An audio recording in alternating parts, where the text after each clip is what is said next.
at night, yeah. Make all the demons quiet, yeah. We were built to thrive, yeah. I think that we've all had enough. What keeps you up at night, yeah. Make all the demons quiet, yeah. We were built to thrive, yeah. I think that we've all had enough. Oh, yeah, I think that we've all had enough. Sick of dealing with the old plan. They know that we're calling it wrong.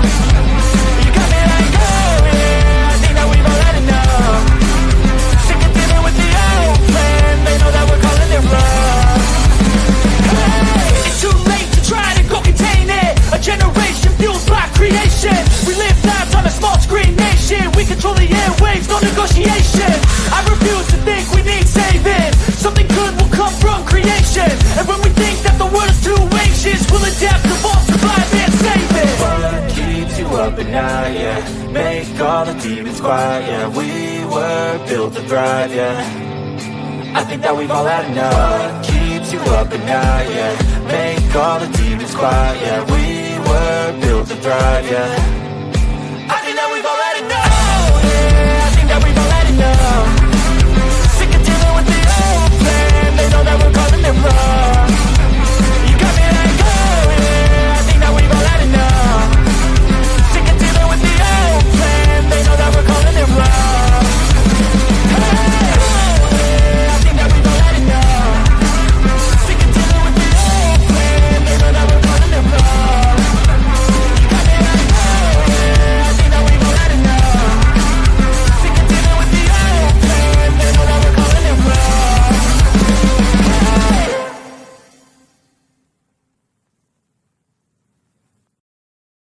Oh, look at me. I'm retarded. I'm a globe.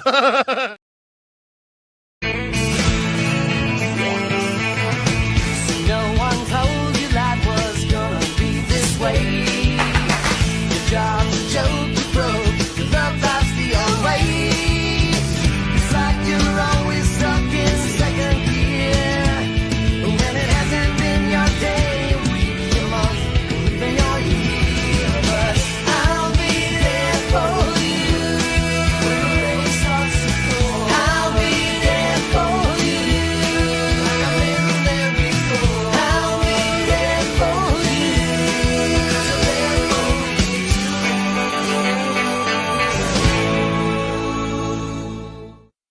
The whole system is designed to disconnect you from your intuition. Why? Disconnected people are easy to manipulate. Everything from sunscreen to politics to the food industry. It's all designed to disconnect and manipulate you. We are in the middle of a war right now, but it's not a traditional war. It's a war on consciousness. It's a war on freedom.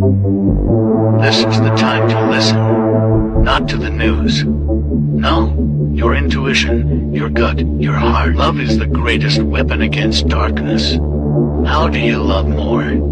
You begin by loving yourself. How do you love yourself? You listen to the messages your body is telling you. Nobody is coming to save you. Get up. Be your own hero.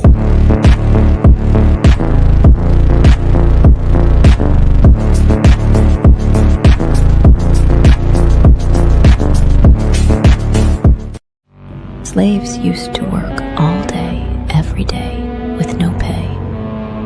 But they got free food, water, and shelter. Today, we work all day, nearly every day, and we get paid. But the money we make, we spend on food, water, and shelter. We're still slaves. The only thing that has changed is the illusion of freedom. I just know we found something so wild from the ordinary. You got me kissing the ground when you say you left.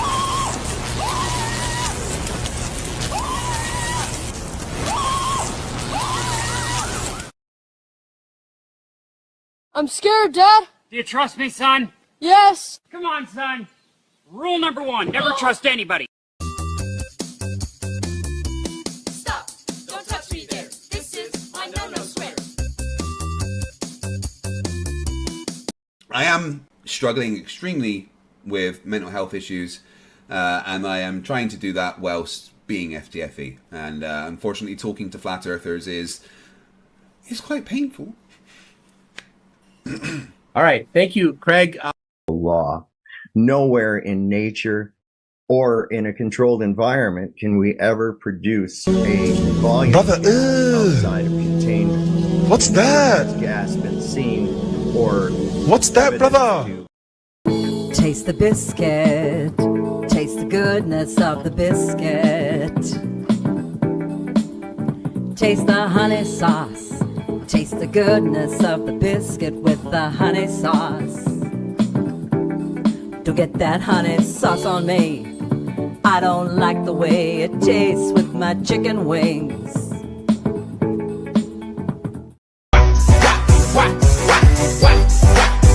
Now let me see you Drop it to the floor, drop it to the floor then. Now lean it. Esta es una historia triste la que le voy a contar. Una historia triste la que le voy a contar. No tiene doble sentido, no vayan a mal pensar. No tiene doble sentido, no vayan a mal pensar. Era un viejo que morir, se quería un último deseo. Un viejo que morir.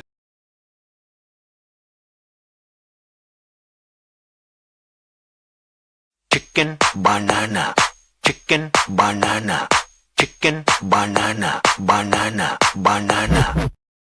I remember when I lost my mind.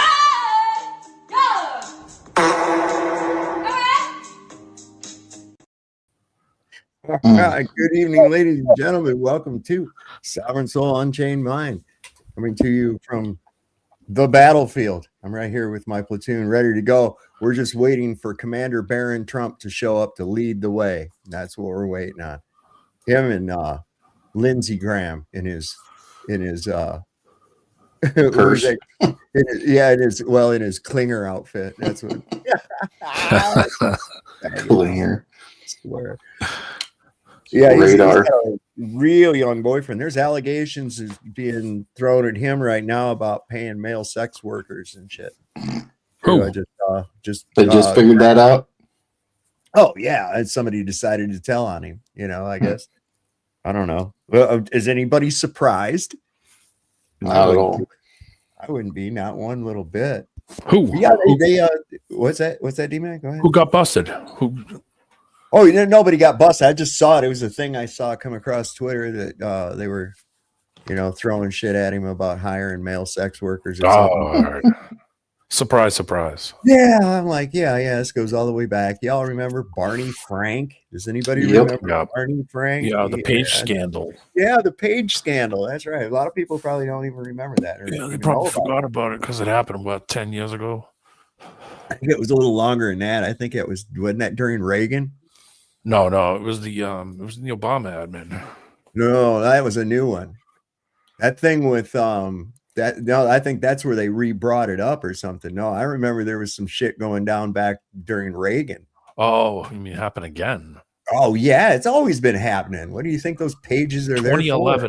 2011 was the last one. That was the one that got him out, and they said, okay, you need to go. See, they're just fucking degenerates. And the shit that they tell, did you hear about this latest thing where CENTCOM sent out the head of the CENTCOM sent out to all the troops that this war is because Donald Trump has been anointed by God to bring on the final days and the Armageddon and shit, and that this is a holy endeavor and all this shit. Several soldiers and sailors have already complained. What's that outfit that deals with that? Religious exemptions and shit like that. I don't know the name of it. I know what you're talking about. Human resources. Yeah, basically the military. Yeah, same thing. Yeah. You see, there's so many weird differences. Conscientious objector. What was I watched a movie I hadn't seen in years. I watched after I got off here. I'd already seen it, so about toward the end I shut it off and went to bed. But it was oh no. Noel, I'm sorry, I can't have you up here tonight. There's no room. There's no room up here tonight, Noel. Shit. What was I talking about? You're talking about a movie that you're watching. Oh yeah, yeah. It was called High Crimes. It had like Ashley, I think Ashley Judd. Oh and yeah. Keanu Reeves. Keanu Reeves was in that, and it was where she didn't even know, but he was like scapegoated for some massacre in a village in El Salvador, and then he went AWOL, and she had no idea that he had ever served or anything else like that. But then their house got broke into, and when the police were there, they doing fingerprints, and they come across his fingerprints, and of course he was a wanted man. And how the trials and shit actually work, man, in a court-martial trial versus a civilian trial. It's a lot of bullshit, man. A lot of bullshit, you know. Those military trials, I had to be in like 5 of them as a court of arms or whatever you want to call it. I can't remember what we called it in the Air Force now, but they don't let so much evidence in. I know 2 of the guys were definitely innocent, but they don't care. I don't know why they don't care. They just don't care. You know, they piss somebody off, I guess. Yeah, that's usually the case. That's usually the case. And at this point, when this thing finally came out, like in this movie, like the guy that was in charge and shit was already, you know, in good graces with the president on the Joint Chiefs of Staff, and the other guy that did the killing was like one of his, you know, assistants or whatever like that. So it was really hard to bring him down. The government was really trying to throw some shit at him, but they ended up having it just, all right, we won't say what really happened, and we're not going to charge him. So basically, nobody faced any justice. That's a Keanu Reeves movie, you said? Keanu Reeves? Yeah, Keanu Reeves, and I believe it was Ashley Judd. I'm pretty sure that's who that was. I'll have to look it up. Do you know what it is? Cubby Bear usually knows everything. It's called High Crimes. Oh, okay. I missed it when it was coming on. I went in between. Yeah. It's called High Crimes. It's pretty So I just want to clarify something. You were right. That was 1989. I looked it up. Okay. Yeah. I remember that was some shit, and I was like, oh boy, this ain't going to set well with, you know, the God-loving administration. But here's what we're finding about these God-loving administrations. They're a bunch of fucking demons, man. These evangelical baby rapers and shit all over the place, and these fucking Republicans that are always acting like they're, you know, that's the thing that gets me is they always act so upstanding and moral and shit, and they're the most degenerate motherfuckers going. And it's not just Republicans. I'm just saying that they put the persona out there like they're all above everything and holding the Bible and shit, and they hide behind that. And I think that's I think there's a worse place in hell for people that do like that than people that just openly are evil. You know what I'm saying? You're doing under the guise of being holy and shit like that. Fuck you. I got no room for you. That would be the perfect cover. You know, it's the perfect cover to if you were doing something wrong, to be the Mr. Holier than now, you know. Right. It's that image that they have to kick out, that they're, you know, the most respected. I'm just a businessman, you know, that kind of shit.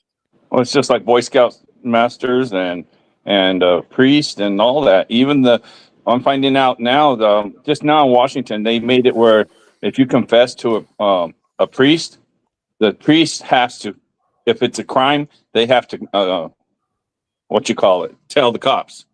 You know, there's no criminal infraction in Washington. And so then the Mormon church and the Jehovah's Witnesses banded together, and they fought them. And it was just this December, I guess, they won the court. They said, no, if they do it in a confessional, they don't have to do it. But they had to fight to do that. So that's just bullshit, isn't it? Yes, it is. Listen, you know how much molestation goes on in the Jehovah's Witnesses? From the Catholic Church. Well, I mean, no, really, in the Jehovah's Witnesses, and they're so much of a cult. Their entire lives, if you're a Jehovah's Witness, your entire life is fucking Jehovah's Witness. Yeah. Right. Okay. You don't associate with others that are not Jehovah's Witnesses. Scientology. Except, you know, kind of like, hello, how you doing? You don't hang out with them. You don't do that kind of shit. So the only people that you have as friends are the people in the church, right? And that's what they hold above you. Because you've alienated the rest of the world. And unfortunately, there's a lot of people that have grown up into it generationally. So the only people they've ever known, their family, everyone, are Jehovah's Witnesses. Now, everybody outside of it, of course, they loosely associate with them, but no more than you have to in any kind of a social setting. Yeah. And then comes the practice of shunning. That's what I was going to talk about. Yeah. Yeah. When I was And it's 16, my friend, he was 16, and he was Jehovah's Witness, and he did something against the church or something against his parents. They made a tent for him out in the backyard because he wasn't allowed to be at the family anymore, but they let him sleep in the backyard in a tent. Don't they send people around to like check up on you and yeah. So doesn't I remember reading a thing about the Scientologists like that too, where you have to that's a different story there. Yeah, well, you're holding the cans and shit. It's like confession while you're holding vegetable cans. Anything that is anything that is not JW approved is considered heresy or apostate material. Can you expand on that shunning a little more? I want to hear what you know about it. Oh yeah, I mean, even when like they still have to go to meeting, but they have to sit in the back. None of the rest of the parishioners will acknowledge their existence or talk to them. They're not allowed to speak, but they still have to show up. Nobody else is allowed to talk with them either. No, really. Nobody else is allowed to Yeah. talk with them. Nobody. Wow. So this is kind of a devastating thing to a lot of people. It wouldn't work on somebody like me because I go, like, fuck you, I'm shunning you back. I wonder what the self-elimination rate is in that teenagers of that church. Shun. Oh, I don't know. I bet you it's high. But the sexual abuse is awful high because they have this thing about a 2-witness rule. Okay, if it's just a girl alleges something against a little girl against a man, if there was no other adult to witness it and confirm the story, then it's not true. And then the girl gets shunned. But yet she's pregnant 6 months later. 2 months later, she's pregnant. Yeah, this is fucking shit, man. And when a lot of times when JWs finally do, and they do, when they break loose, they go fucking springboard the other way, man. They just go crazy. Like this girl that my wife knew, she grew up in a family of Jehovah's Witnesses, but she somehow escaped the shit. She said she'd just kind of go there and zone out. She never even really get in. She just went because she had to, Yeah. And there was this one girl, and she finally, as soon as she turned 18, she ran away and went to Vegas and became a showgirl. So yeah, they kind of, when they break loose, they break loose. But this is really concerning. I mean, this is an off fucking hinged shit that's going on with this, talking about that, this is a mission from God and everything. What? She's got crazy eyes. Yeah, she looks like this girl I used to date back in the 80s. Crazy eyes. Them crazy ones are wild, oh boy. Listen up. This is crazy. Oh. U.S. troops were told Iran war is for Armageddon, return of Jesus. A combat unit commander told non-commissioned officers at a briefing Monday that the Iran war is part of God's plan and that President Donald Trump was anointed by Jesus to light the signal fire in Iran to cause Armageddon and mark his return to earth. Saturday morning through Monday night, more than 110 similar complaints about commanders in every branch of the military has been logged by the Military Religious Freedom Foundation. The complaints came from more than 40 different units spread across at least 30 military installations. One complainant identified themselves as a non-commissioned officer, NCO, in a unit currently outside the Iran combat zone, but in ready support status. The NCO wrote to the MRFF that their commander urged us to tell our troops that this was all part of God's divine plan, and he specifically referenced numerous citations out of the book of Revelation referring to Armageddon and the imminent return of Jesus Christ. This is the email right here. Pause and read. Yeah, I'll do that. Hold on. So it says, he wrote in here, he says, this morning our commander opened up the combat readiness status briefing by urging us not be afraid as to what is happening with our combat operations in Iran right now. He urged us to tell our troops that this was all part of God's divine plan. And he specifically referenced numerous citations out of the book of Revelation referring to Armageddon and the imminent return of Jesus Christ. He said that, quote, President Trump has been anointed by Jesus to light the signal fire in Iran to cause Armageddon and mark his return to Earth. He had a big grin on his face when he said all of this, which made his message seem even more crazy. Our commander would probably be described as Christian first. Yeah, and I got some shit with some, what's that fucking guy? Let me move her head. There it is. Who's our guy with the demon eyes? Kenneth Copeland. Yeah, Copeland. Him and some other dude cut their hands open and dripped blood into a goblet and mixed them together and drank it on the fucking right up there at the pulpit. I'm not shitting you, man. Recently? Yes. Says he had a big grin on his face, and when he said all this, which made his message seem even more crazy. Our commander would probably be described as a Christian first supporter. He has been this way for a very long time and makes it clear that he desires all of us under him to become just like him as a Christian. But what he did this morning was so toxic and over the line that it shocked many of us in attendance at the ops readiness briefing. Besides myself, I am reaching out to MRFF on behalf of 15 fellow troops. I know you asked me about the religious views of our group who has requested help from the MRFF.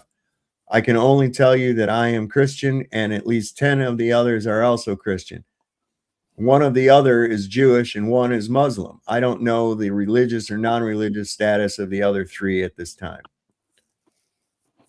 But what the fuck? Oh yeah, it's your anointing, you know. Well, remember when they made that coin for him in Israel, the Trump coin? Yeah. That was part of the speech that he was the anointed one. When they made that coin. This is almost over. How long ago was that? I find this deeply concerning, especially when we're nowhere near Armageddon. That they are spreading this misinformation to our troops is disturbing. He definitely has anointed a man that doesn't even show the fruits of the Spirit. Just makes you wonder who told these commanders to say this. Good question. Where did they get that from? And if he just went rogue and has been starting to act twitchy, because let me tell you something, man.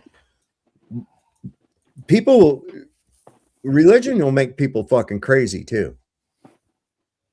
It does. I've seen these people where they just go overboard fucking crazy with this shit. Telling you, I got a friend that's a very hardcore Christian. I mean, hardcore as you can get. Right? And much that he thinks when this is how bad he is. They have the thing called the rapture, right?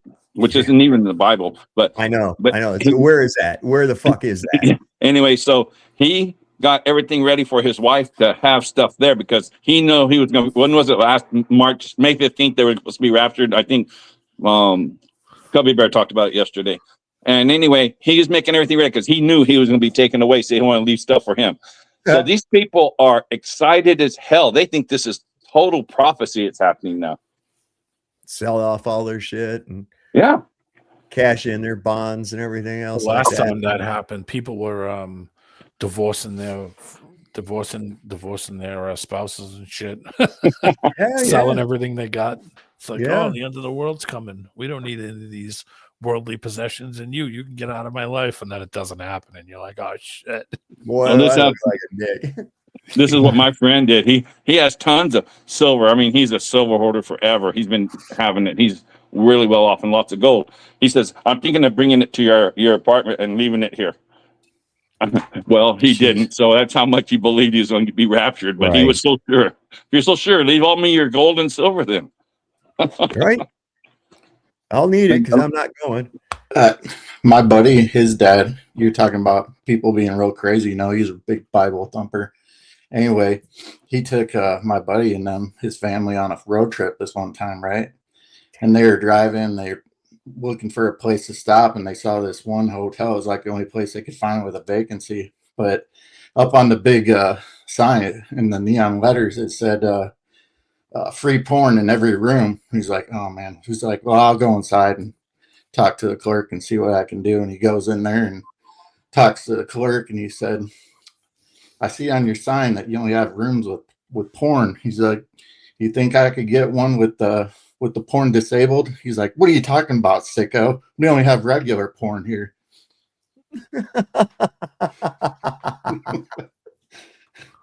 Good joke. Good joke. And Saddlebomb, I'll try and talk softer. I can't adjust my volume. D-Man always wants to kill me. I got you.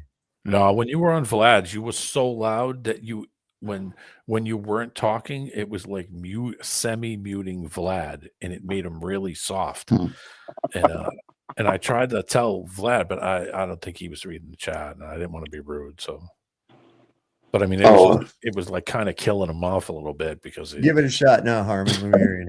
Testing 1, 2, 3, 4. Good, better. Yeah, there you go. That's testing right. 1, 2, 3, 4, 5, 6. That's as far as I learned to count. 1, 2, 3, 4, 5, 6. I start over every time. One time I told him, "Hey, Harmon, can you back off the mic a little bit?" He said, "How's that?" I said, "How about a little more?"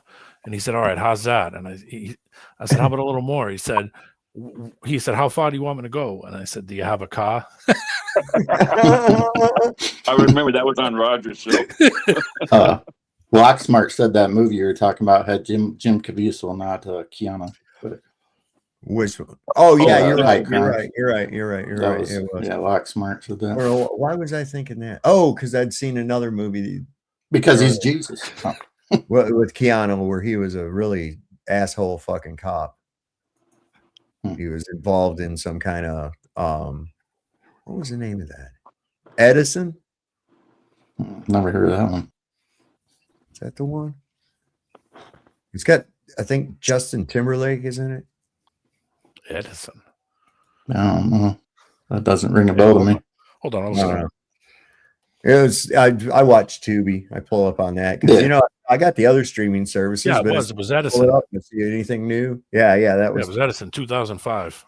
Terry Crews is in it, and then he gets caught up in a thing where Kevin Spacey. President Camacho. Spacey had a gay old time. Him and Terry Crews. They did have a gay old time. Yeah, but what you call it, Saul? Last night after we hung up, I went back and looked at those videos where that one rockets were shooting like so fast and everything, and turned the angles, and I started looking at all that stuff. I think just from going over it many times, looking at it, you got to remember it's on mainstream news. It's a lie. I think at least no, the mainstream news is not showing it. Mainstream news is not showing it. In fact, they cut off Fox News and cut their feed. Oh, did they? Because, I missed that part.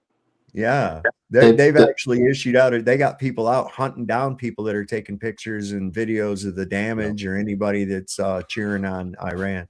The only reason I was able to get those videos I put up yesterday is because I sat for like 4 hours yesterday and peeled through BitChute, and BitChute doesn't have the restrictions YouTube does. Right. Otherwise, you never would have seen those videos ever.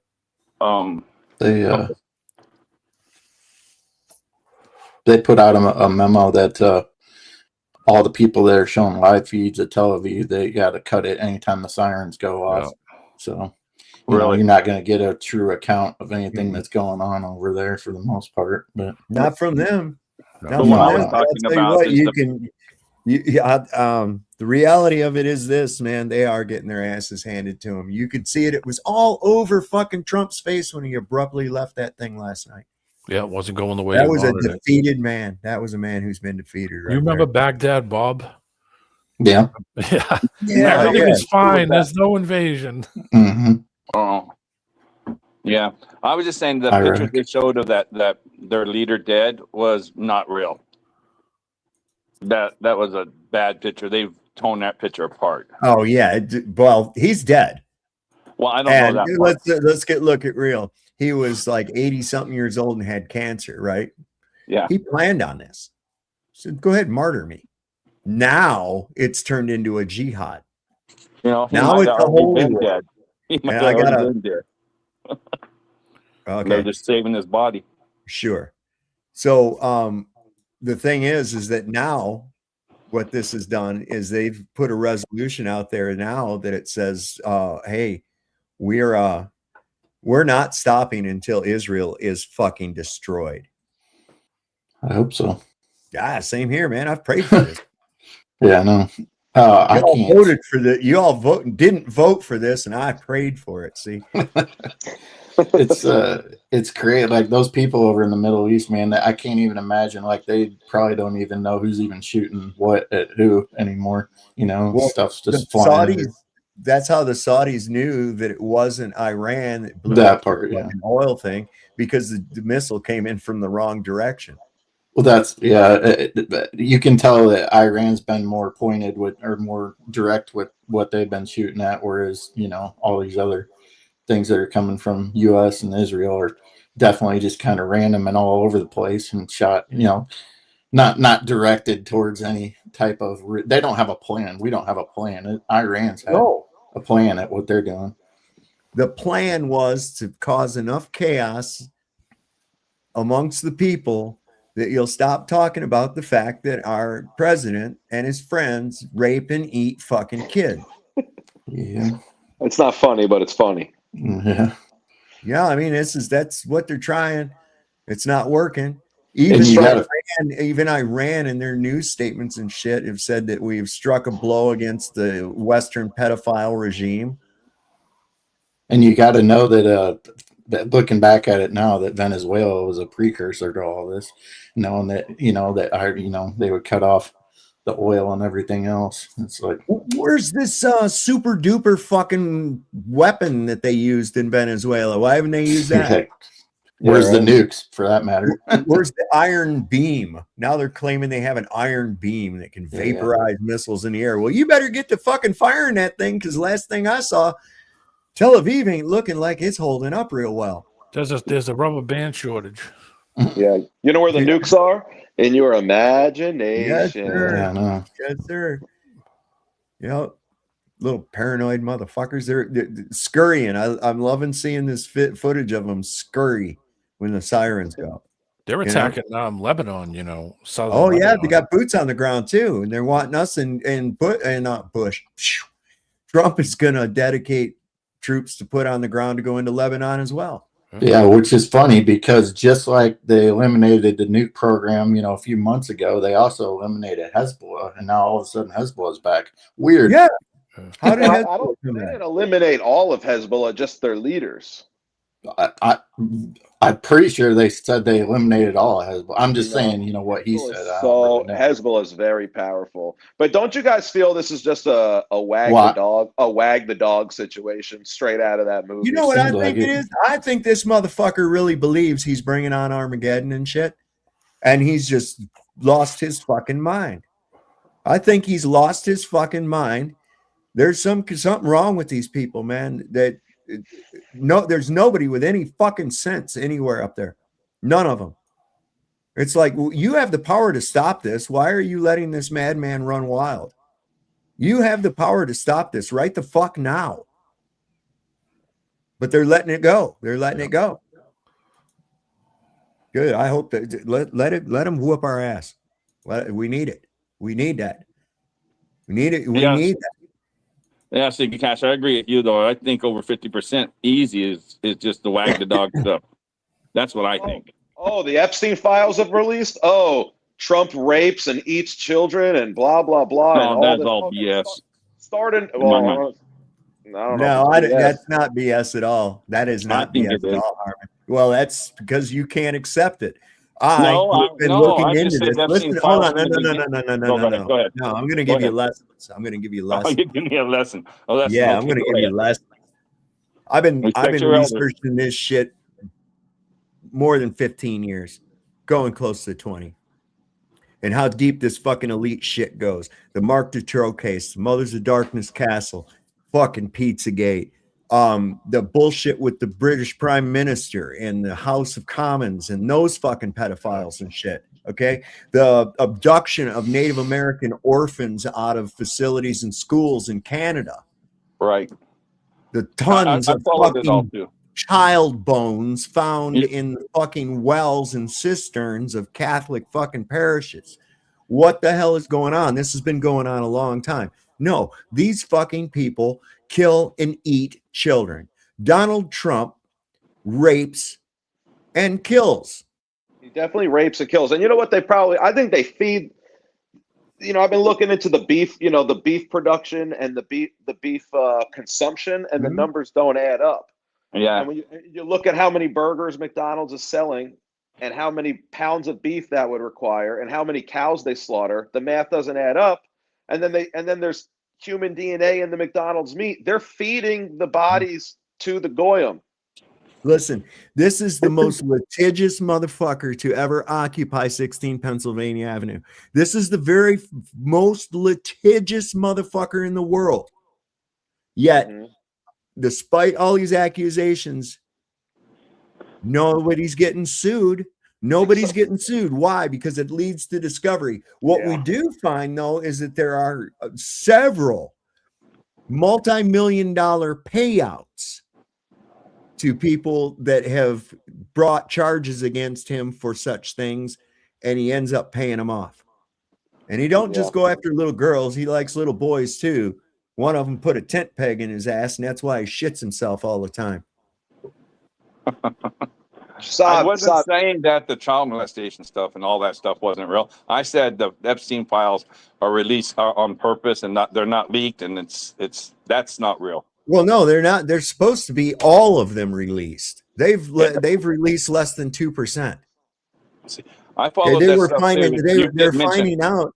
Listen, they're finding out that these fucking files, and they're finding them in storage lockers all around the country and shit. They fucking tried to hide this shit everywhere. You forgot to mention Boys Town in 1981 and 82 and all that stuff. And of course you mentioned, and when I was in England in 84, there was an abbey on one side of this lake. On the other side, there was a convent, and they were it got sold and for development. So they're draining the lake, right? When they drained the lake, so just like you said, they couldn't count how many skeletons were down there for babies. From the nuns getting pregnant and having the abortions through the years. It had been there 300 years. Sacrifices. It ain't about it's sacrifices. Yeah. Well, I don't know. Real. So look up what year the Soylent Green takes place in. I think it's 2022. I'm pretty 2022. And what's the famous line, right? It's people. It's people. The Soylent Green was people. They're feeding people to the goys. Yep. And that's where all these missing children are going. I'm pretty sure that is, well, you see in these things, the jerky they're talking about. Did we get the jerky analyzed? Why? Right. Code word. Well, looking to see it, test it for Kuru. For what? Kuru. What's that? It's a neurotic. It's a condition that takes place from the consumption of human flesh, and there's these little things called chirons that get in and infiltrate and fuck with your brain, start making you crazy. You start getting twitches and shit, uncontrollable mouth movements and shit. It was first discovered with the cannibals of Papua New Guinea. Hey, Saul, can I ask Jeff a question right quick? If you don't mind. I don't care. Go ahead. Can you give me an update whatever happened? Because I donated a little bit to you and stuff, following you with the flags and stuff. Did you ever win that? Unwinnable, dude. Unwinnable? I'm a goy in a Jew world, It's like I could file a lawsuit, but I don't have a lawyer. I'd have to do it all myself, and I just don't think it's a winnable position. I'd be spending money and wasting a lot of time, and I'd be going up against Jared Kushner, a billionaire son-in-law of the president, one of the most powerful people on earth. I don't stand a chance. So it's just like, it is what it is. They're going to fly their fucking Israeli flags. The only real response is to put swastikas on your own personal property. And when they get all offended by the swastika, say, well, it's my personal property. I could do whatever I want. Because that's what they say about the Zionist flag. Mm-hmm. You guys know the fight he had going with the city council and stuff where he lives, right? Absolutely. I actually just got back from a different city council meeting, unrelated matter, but I just felt like speaking tonight. So I went to my local town city council, and I shit all over the cop who falsely arrested me during my live stream. And I shit all over the municipal prosecutor. and that was real fun because it was the council meeting was based on honoring the police and swearing in the new officers and swearing in the new promoted officers. And then right after they celebrated the police, I go up there and shit all over them. That's beautiful. That's beautiful. Yeah, I'm not a big fan of them these days, and they're getting worse by the day. What happened to your arrest? My wrist? Arrest. My arrest. 2 years ago, I was filming the police station. I was actually live streaming. I think the live stream might still be on my channel, actually, but I was live streaming outside the police station, and I started getting into it with a sergeant, and I said to him, "You have a tiny little baby dick." And he got his fragile little baby dick ego bruised, so he arrested me for disorderly conduct. That's the catch-all. The problem is disorderly conduct in public requires one thing, that you're in public. Right. There has to be a public element, otherwise it's not disorderly conduct. There has to be a complainant, and the cop can't be the complainant. So and the cop knew that, which is why in his police report, he claimed that I was disturbing citizens in a local townhome community that was like 200 yards away. And there was nobody outside. So he fabricated the public presence in order to fabricate the probable cause and in order to falsely arrest me. And this is proven because his own body-worn camera contradicts his police narrative in the report. So he lied on an official document, and it's all backed up by his own camera and my camera and the other officer's camera. So I filed a 1983 lawsuit against them. And once I survived the motion to dismiss, they're not going to want to go to discovery. They're going to want to protect the officer and protect the department.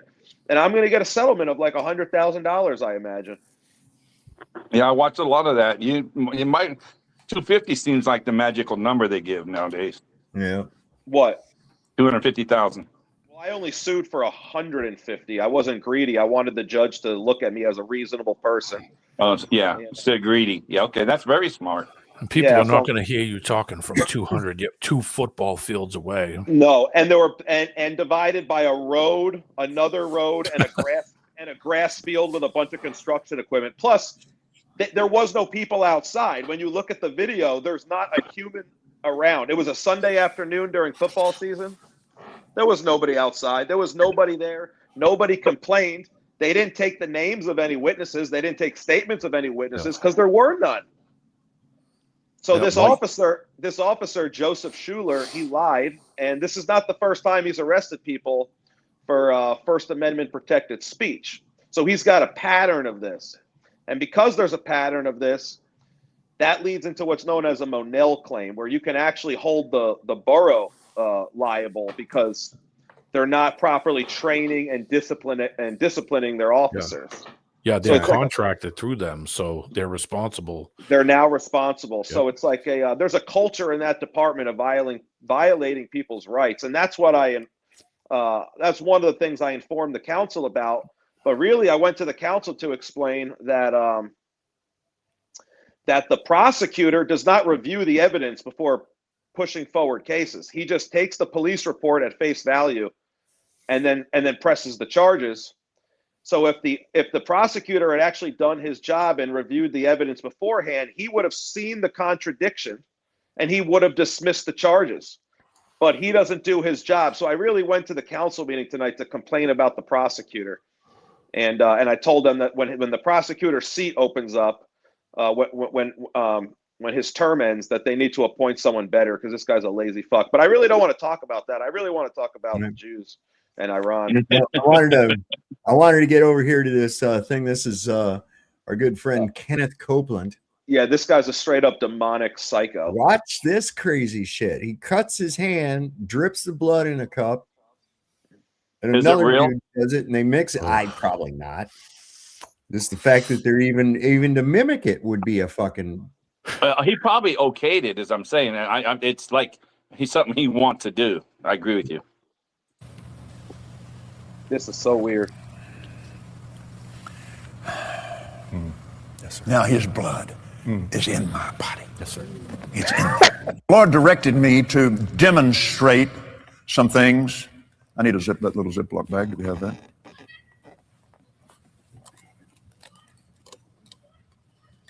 So that the next time you take communion, this will be in your mind's eye.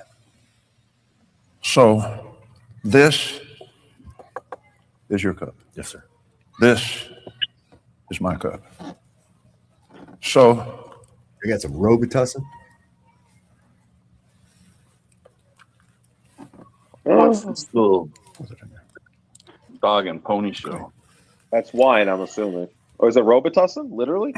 That's cranberry. No, it's ocean spray. The covenant. Yeah. Because he's not cutting himself. And then I would do the same.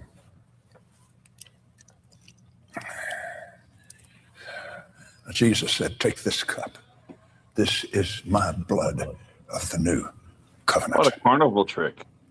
It's as much blood as Charlie Church. Blood.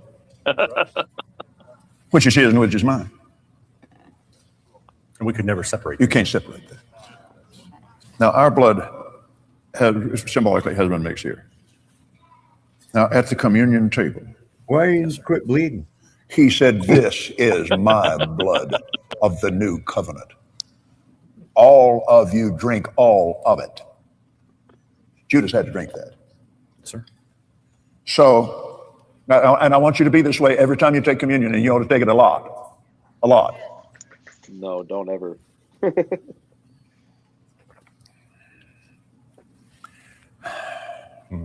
Yes, sir. Now his blood is in my body. Yes, sir. It's in there. His blood is mixed with my blood. Can you see it? Western people don't know anything about covenant. Eastern people do.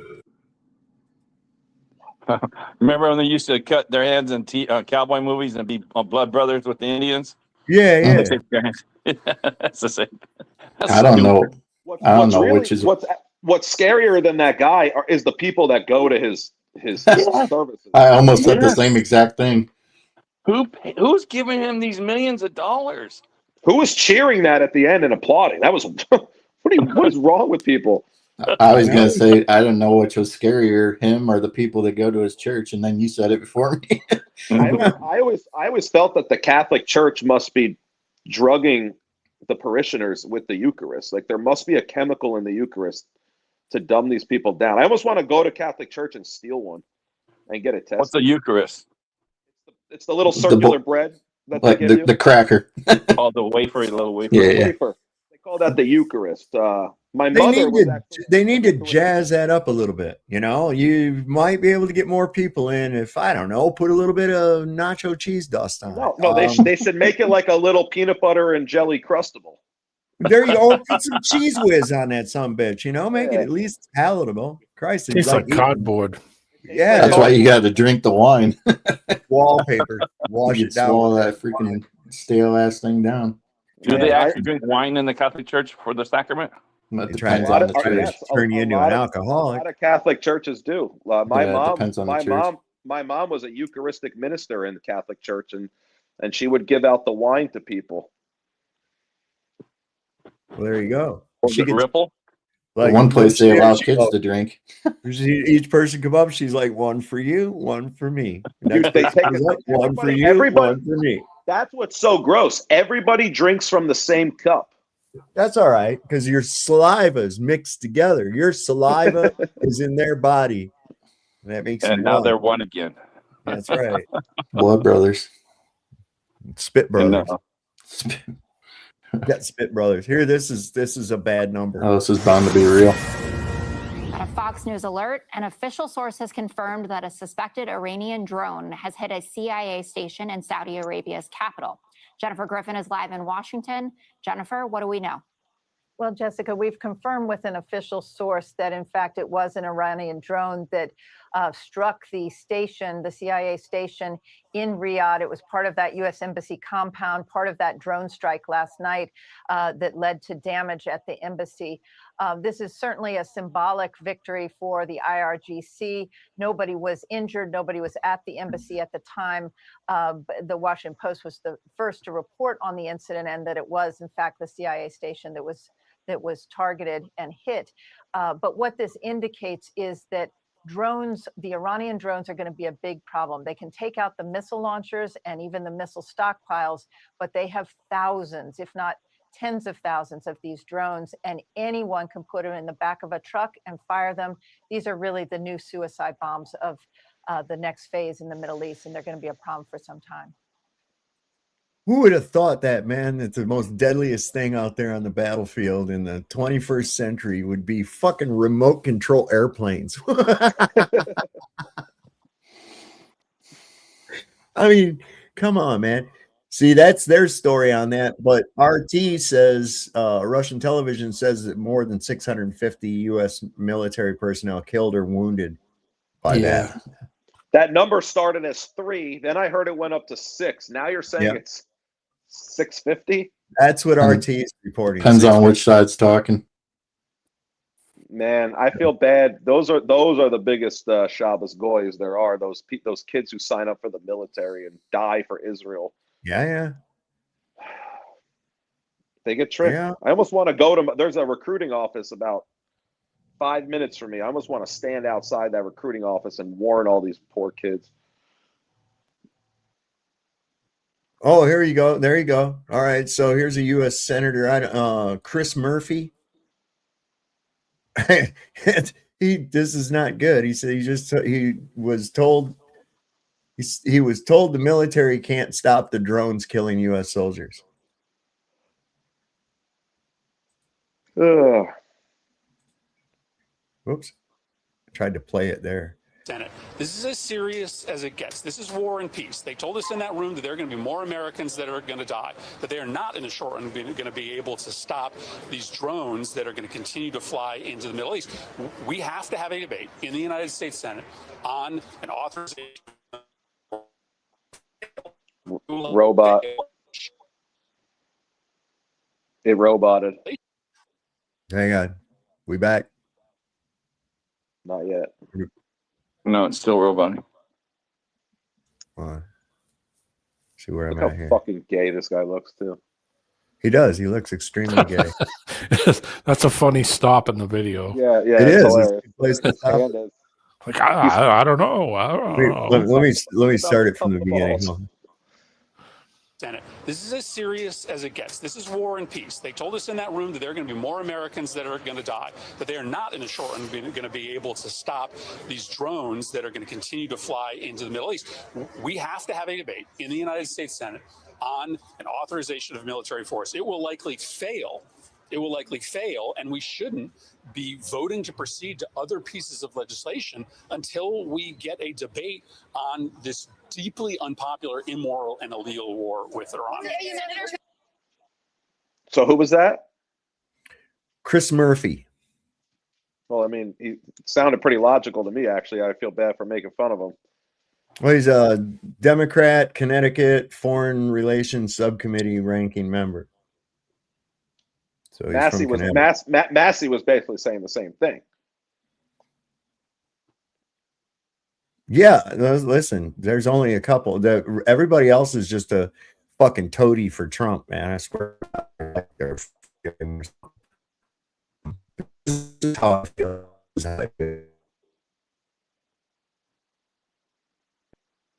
What I think of that, your robot and stuff. Fucking Jews are screwing with our shit here tonight. Sav, I've never heard you robot ever on a live stream. Oh, it's happened before, yeah. Okay. It's happened before. This is pretty good. The world is run by pedophiles and I still have to work. Everything is upside down, this shit is so berserk. They tell me to find Jesus, but they're lying in the church. I'm slowly ripping at the seams and I'm about to burst. I did not sign up for this. FDS, fuck this shit. I have had enough of it. FDS, fuck this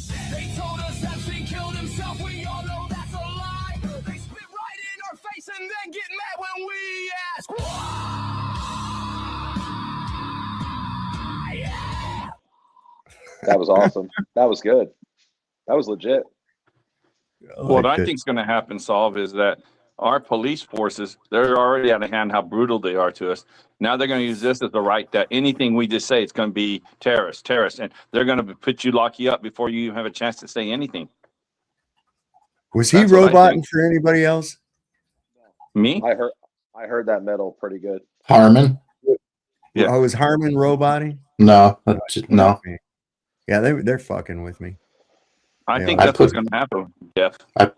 I put the link for conscientious objector into the back chat and the regular chat for anybody that knows somebody out there that needs to look for that website. Hell yeah.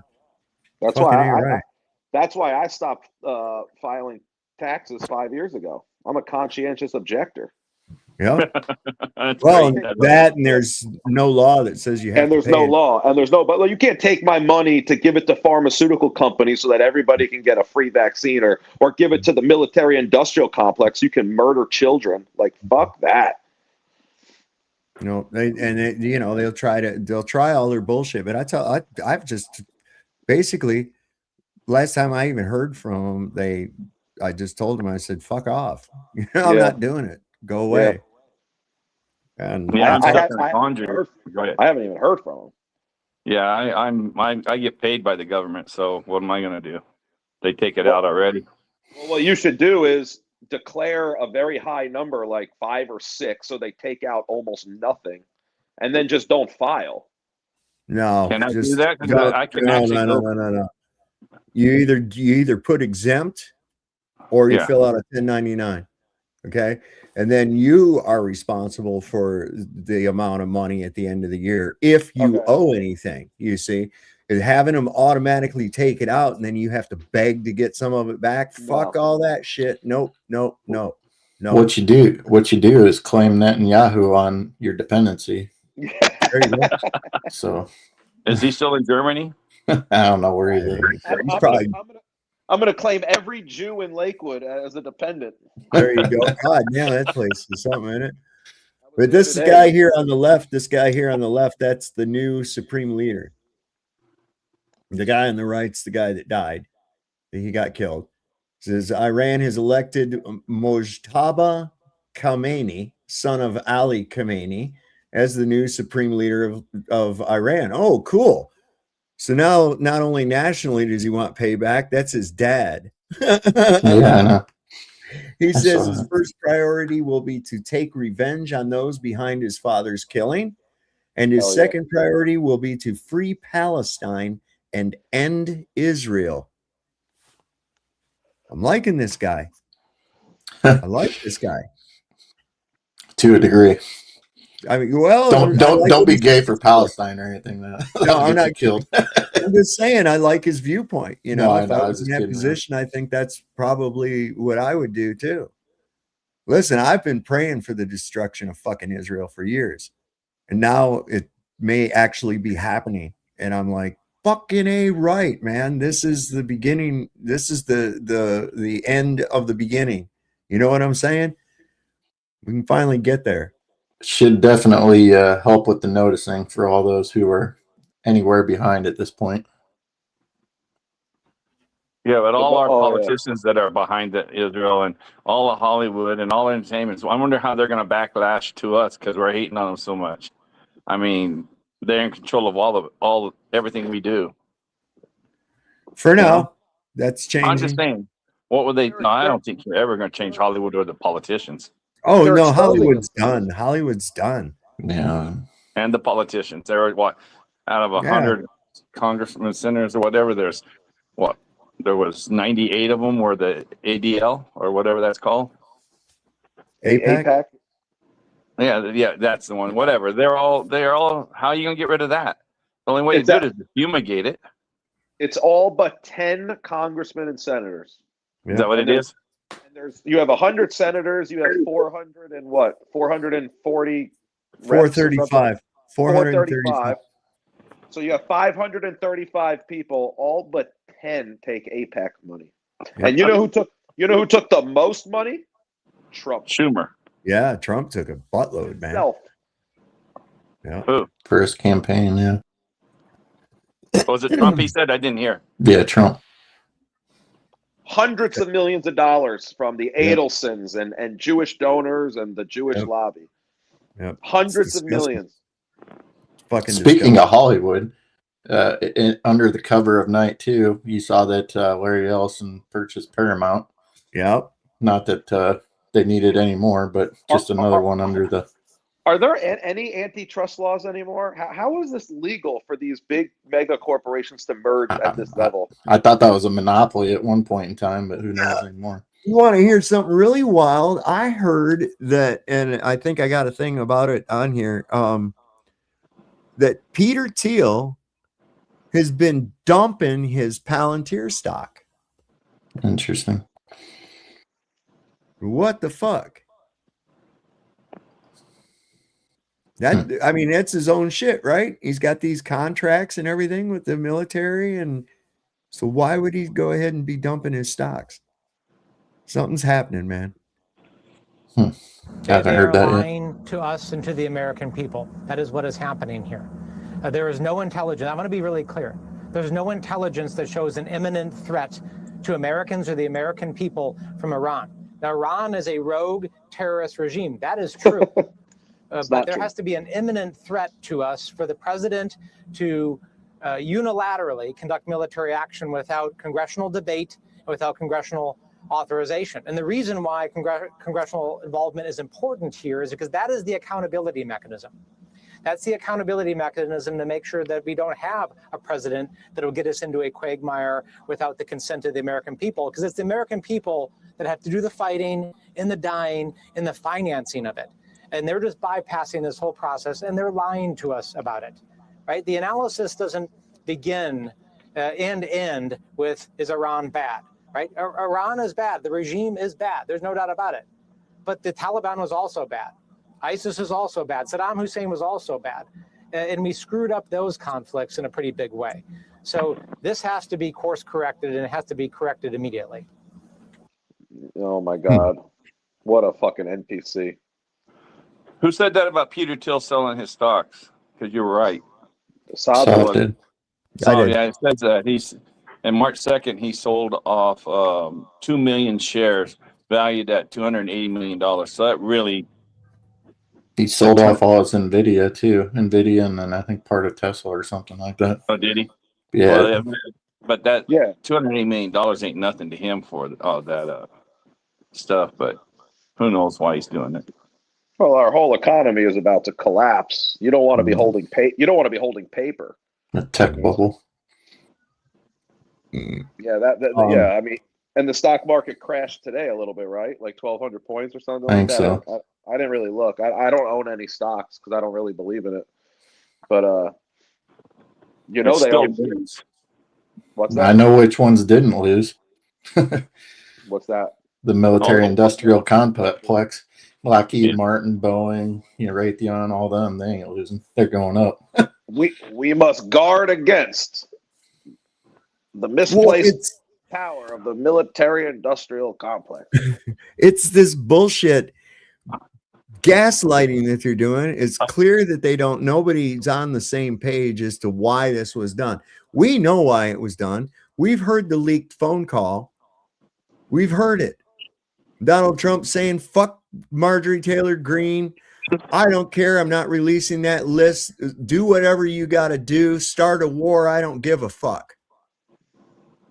And it says that Mr. in your chat, Mr. Thigh DI or whatever his name is, he says when they crash, they buy. Is that right? Yeah, that's probably why he's selling. And then when it crashes, they'll turn around and buy it all up.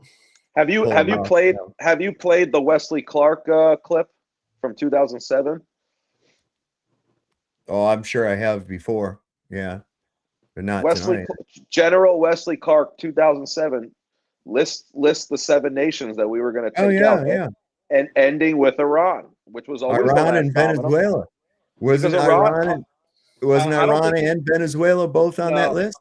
No, Venezuela was. No, Venezuela was not. No. What was it? There was a South American country or a Central American country. No. Sudan, Libya, Iraq. And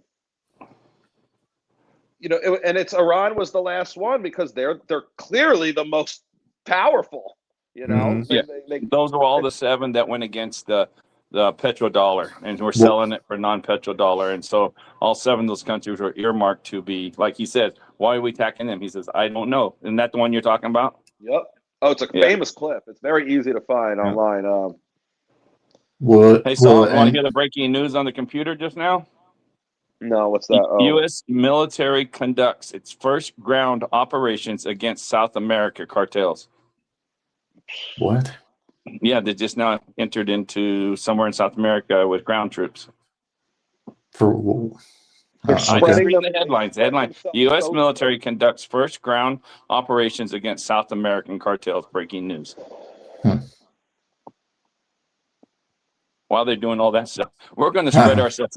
Well, who was it? D-Man yesterday says, wait until now China could take over. What was that country, D-Man, you said? Taiwan. Yeah. He said, now what happened? What are we going to do if China makes their step for Taiwan? Yeah, you're gonna get they're gonna get stretched too thin. Yep. And then, like and then what happens if North Korea wakes up? That's what I was about to just say. Because I think that they took some of those. I think that they took some of those THAAD missiles from South Korea. Yeah, they did. And Kim Jong-un has said, I have citizens in Iran. He said, I have people there. And if there's any of them are harmed, he said, I will jump in and help Iran. Who would have thought? Who would have thought we would be on the same side as Kim Jong Un? But maybe I know, right? Well, that's just it. You know how they go on about North Korea and it's terrible and everything else, and that's become a trope where people say, "Oh yeah, you don't like it? You ought to move to North Korea." Yeah. And I'm like, "What the fuck do you know about North Korea? What does any of us know about North Korea? Not a goddamn thing. What if it's a paradise? Yeah. What if it's a fucking paradise and they're just shutting us out because we're the obnoxious fucking drunks that you don't want at the party? You know what I'm saying? That's what it seems like. It's like that. And hey, how about this one too? I've been floating this one around. What if Barron Trump was birthed by Ivanka? I know you said that. Yeah, I thought that was so funny. That I don't know, man. Not impossible. Nope, not at all.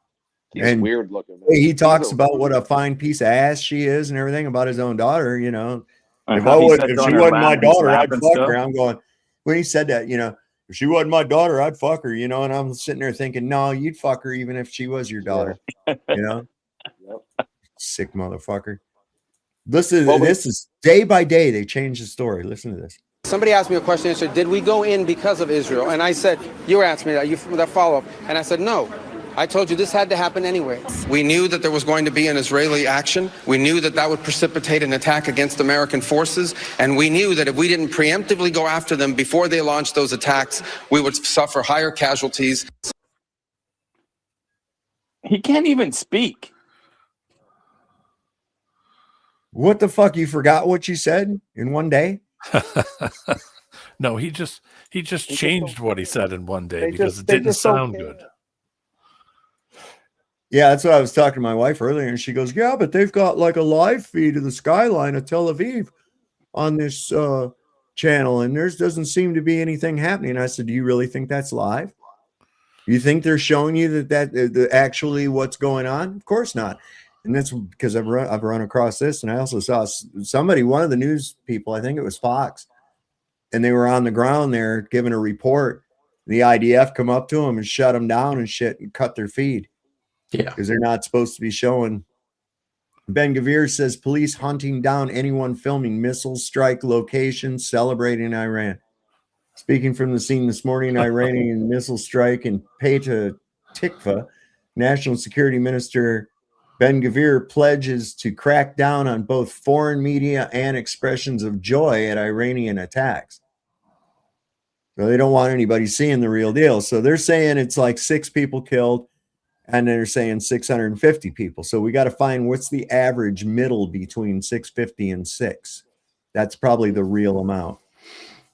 Hey, Sav, remember when we used to arm and fund Iran to fight Iraq? Yep. No, we funded Iraq to fight Iran. Oh, I mixed it up. Yeah. Yeah. See, what was his name? Mogadishu. was he had nationalized all the oil. So the CIA went in there with a campaign and got him ousted, and the Shah was in. Okay, so now here's our puppet. We got this guy. Then the Islamic Revolution takes place. He's ousted. The embassy of the United States is captured, and the Shah had to take off to Paris.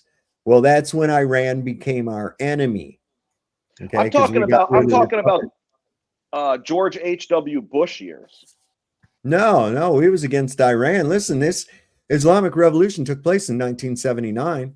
Yeah, I know, but I'm talking about Or more like 78. It was maybe 78. It was Carter. It was during the Carter administration. Yeah, they had the hostages during the Olympics, remember? Yep. So they've been our enemy ever since that revolution because they took our puppet out of there. See? Yeah, the puppet we installed in '53. Yeah, they reject our colonialism. They have every right. They have every right to. Right. So what we've been doing for the last 50 years is trying to foment their people to rise up and all this other shit. And how is that in any way in our interest? Whether those people, it looks like everywhere that America goes and tries to impose their will ends up in a vacuum.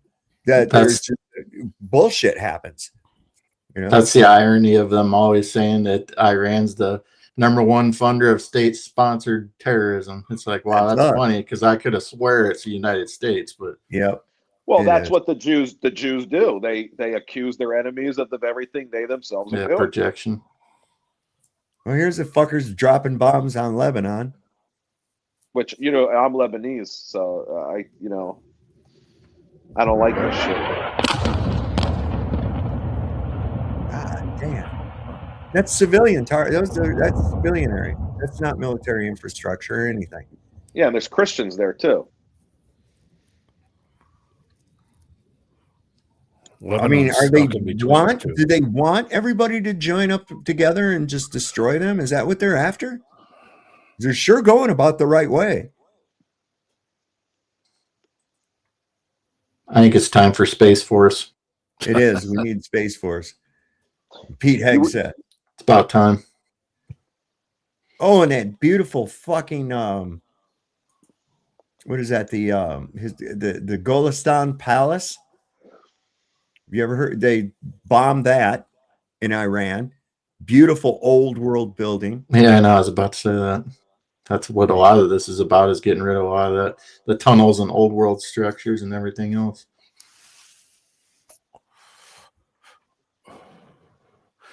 They did the same thing with Iraq. Look at that. When they busted into Iraq, they did the same thing and destroyed everything. Ukraine, Fucking Ukraine, devils, man. Fucking devils. They want to destroy every glimpse of anything they did before those people came around, so they can. They want to destroy anything beautiful. Yep. They want to ugly up anything that's beautiful. That was in the Communist Manifesto from the 60s, early 60s, that they would go in and infiltrate schools. Where are all these displaced people going to go? Here? There, or what about Turkmenistan or somewhere? Oh, no. They'll bring them in here. You watch. They'll bring them in here. And get ready for the Iranian false flags to take place. They're already happening in Texas. Yeah, they said, oh, yeah, he had a Iranian flag on his fucking T-shirt. And a manifesto. And a manifesto and a Quran, and it was tattooed on his chest, I am an Iranian terrorist. How can you get any more concrete than that? He didn't even wait. I am 12. Yeah, I mean, it's just like so fucking predictable, It's like, yeah, okay, it's a Jew. It's a fucking Jew. It's always going to be. We got 109. 109 is the bid. 109. Do I hear a 110? US 110? Can I get a 110 from the US? I got 110. Sold all American. Now, did you hear the rumor that the Mossad planted agents as doctors and dentists in Iran, and then when they were putting fillings in some of the people's teeth, they had the tracking devices in the fillings. That's how they knew where all these leaders and military personnel were. Oh, it's possible, but I just don't see him competent enough to pull that off. Let's see if I could find the screenshot. It was similar to like what they did with the beepers. Oh God, yeah. Remember the whole beepers? Okay, you're not going to believe the latest story. Over the past few years, Mossad undercover agents infiltrated as doctors and dentists in Iran. The dentists gave priority to key military and elite Iranian personnel. While doing a routine dental check, they implanted tracking devices as fillings for cavities. On the other side, gastro doctors implanted similar devices in the elite's patients. Yesterday, Mossad knew exactly where each one of them were. That's dirty. That's the Mossad's motto, by way of deception. Thou shalt make war. Yes, 100%. Listen, it's going to come back and bite them in their ass. They're thinking they're part of it, and it's not. These little fucking rats they're just going after everybody. They're terrible. They need to be. Never mind. I'll get in trouble. Well, Trump has sailed up the Iranian shit creek without a paddle, and he's soon to be without interceptor missiles. The U.S. stockpile is described as dangerously low, meaning they have days left, maybe weeks. Once that's up, then it's a full fucking shit show. Hold up. Wait a second. Where did I just see this? Illiterate, check this out. Are you talking about the movie with Michael Shannon and Ashley Judd? And there was, I think, who's the guy that plays the Harry Connick Jr.? I think he had a small part in the movie too. It's got to be. Yeah, so they had trackers in his fillings, right? Yeah, that is. It was Michael Shannon. Okay, it might interest you to know that my wife and I both managed that hotel where that fucking movie takes place at. You're saying what I just said about the fillings happened in a movie? Yeah. It's a movie called Bug. I wonder that gives it even more credibility, dude. Oh yeah. Well, this guy, you know, halfway through the movie, you're not sure if they're tripping out because of smoking crack or if there really is something to what he's saying, you know. But the end of it fixes it for you. Let me play this for you. This is our good friend Jess. Am I still loud? Do I sound loud to anybody else? No, you're fine. Okay. Me, I guess. I'm fine. No, you're as loud as the other guys for me. All right. Well, Trump has sailed up the Iranian shit creek without a paddle, and he's soon to be without interceptor missiles. The U.S. stockpile is described as dangerously low, meaning they have days left, maybe weeks. Once that's up, then it's a full fucking shit show, and Iran can slap us around at will because they have thousands of ballistic missiles left, all kinds of drones, and they haven't even broke out any of their thousands of little speedboats that they put out into the Gulf with drones on those that they have described as very dangerous because they could start attacking oil tankers. Straits of Hormuz, that's closed. Oil's going up, $85 a barrel, set to fucking go even higher. The U.S. consulate in Israel, they have said they can no longer provide assistance to any U.S. citizens. Of the 160,000 U.S. citizens that are still in Israel, the U.S. consulate can provide no services and provide no safety because the Iron Dome's only having an 80% success rate. So they're launching about 45 missiles in to Israel, and their 9 are getting through. They're already getting through because they've figured out the math of how to exploit the Iron Dome system. Israel's blowing smoke up everybody's ass, saying that they've knocked Iran down to 12 missile launching sites, but that's not even possible because there's more than that in missiles coming in. These motherfuckers have kicked a hornet's nest that they had no idea how to deal with. They thought this fucker was going to be over in 48 hours, and we're going to get drug into this piece by piece. Trump has signed an executive order that says he's authorized for full war, like this isn't already full war, if the Straits of Hormuz are closed. And it's like, motherfucker, it's already closed.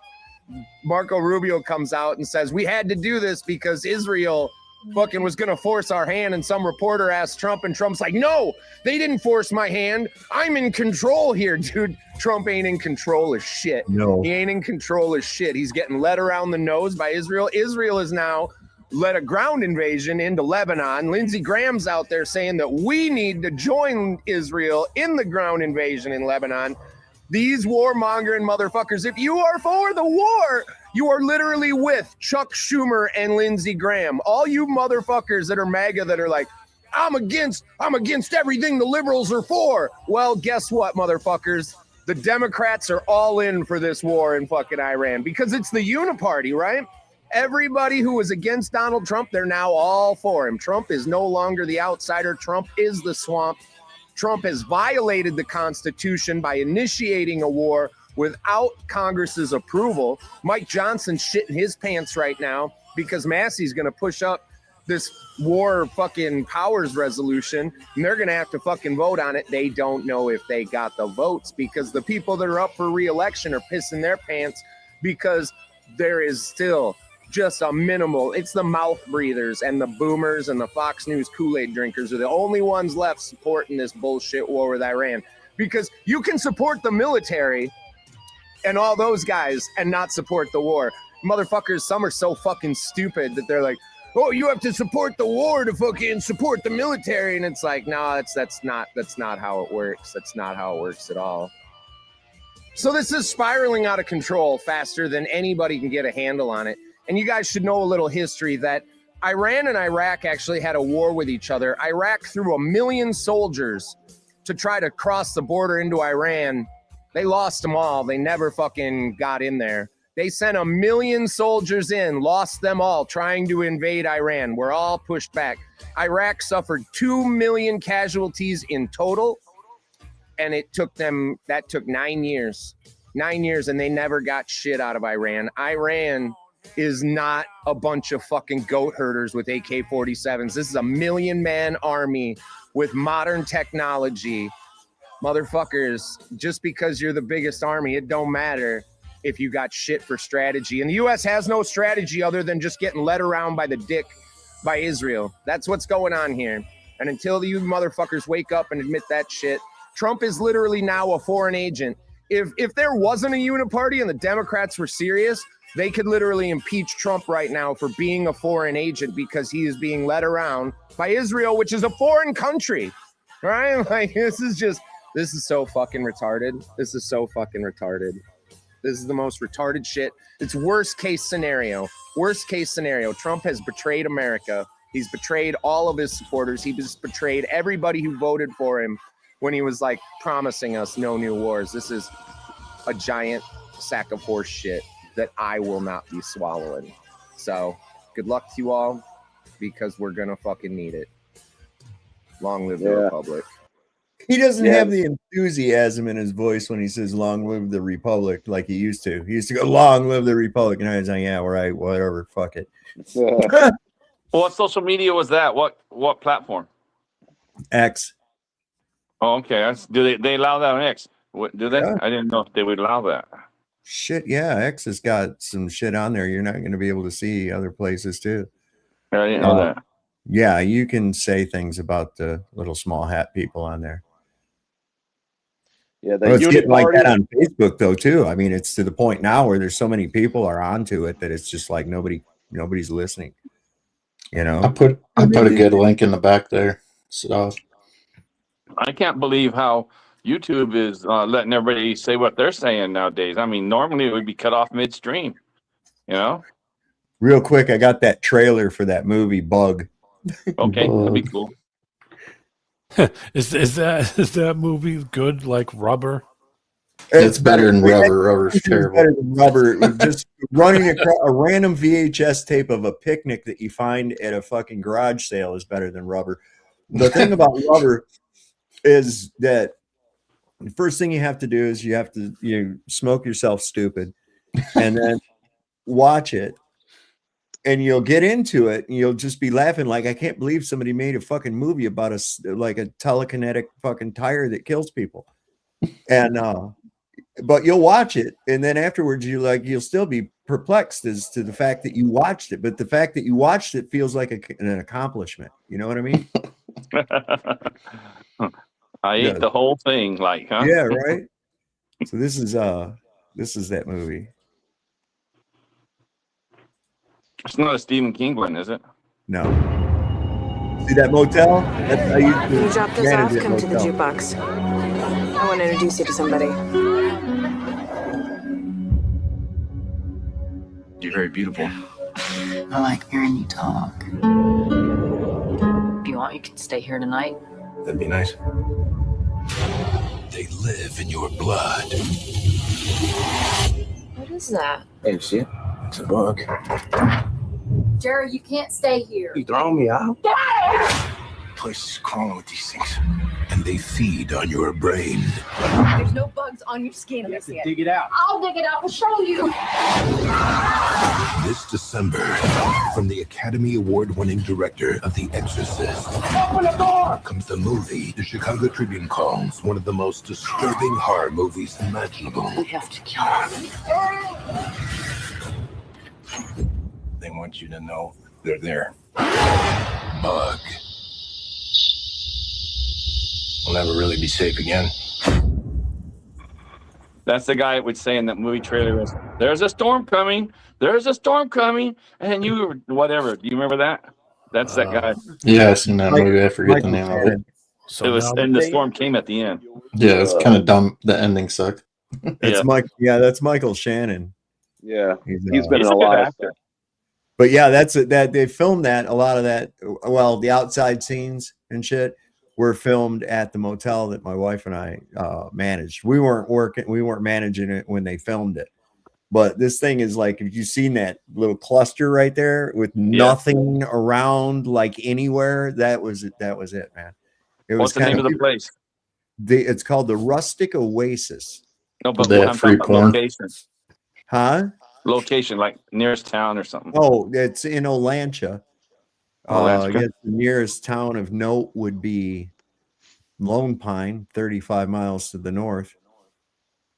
But Wow. also, see, that's right up behind my house where I live, not far from that motel. In fact, that motel was just right up at the end of the street. We stayed in that house, and then later on, we went back there to that town, and I bought a house, and we lived in Olancha.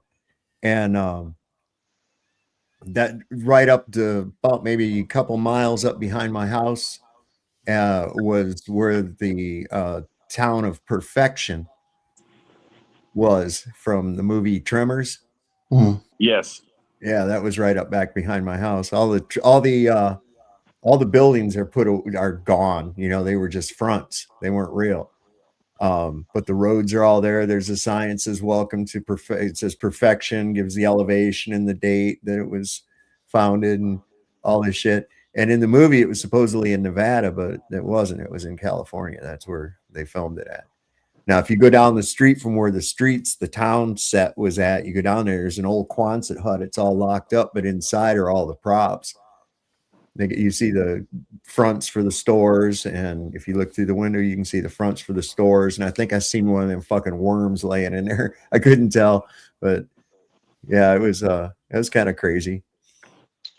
Did Reba McEntire die in that show, or did she live? Reba McEntire, what? She was in Tremors. Oh, in which one? The first one? Yes. Was she in that? Oh, yes, she was. She was funny as hell.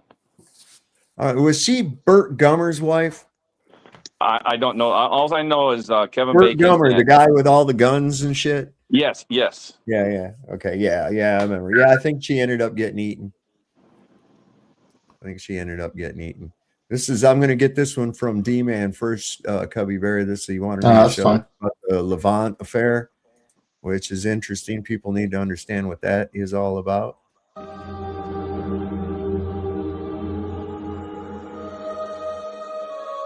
The Levant Affair was an Israeli terrorist operation in Egypt known as Operation Susanna, in which Egyptian, American, and British-owned targets in Egypt were bombed in the summer of 1954.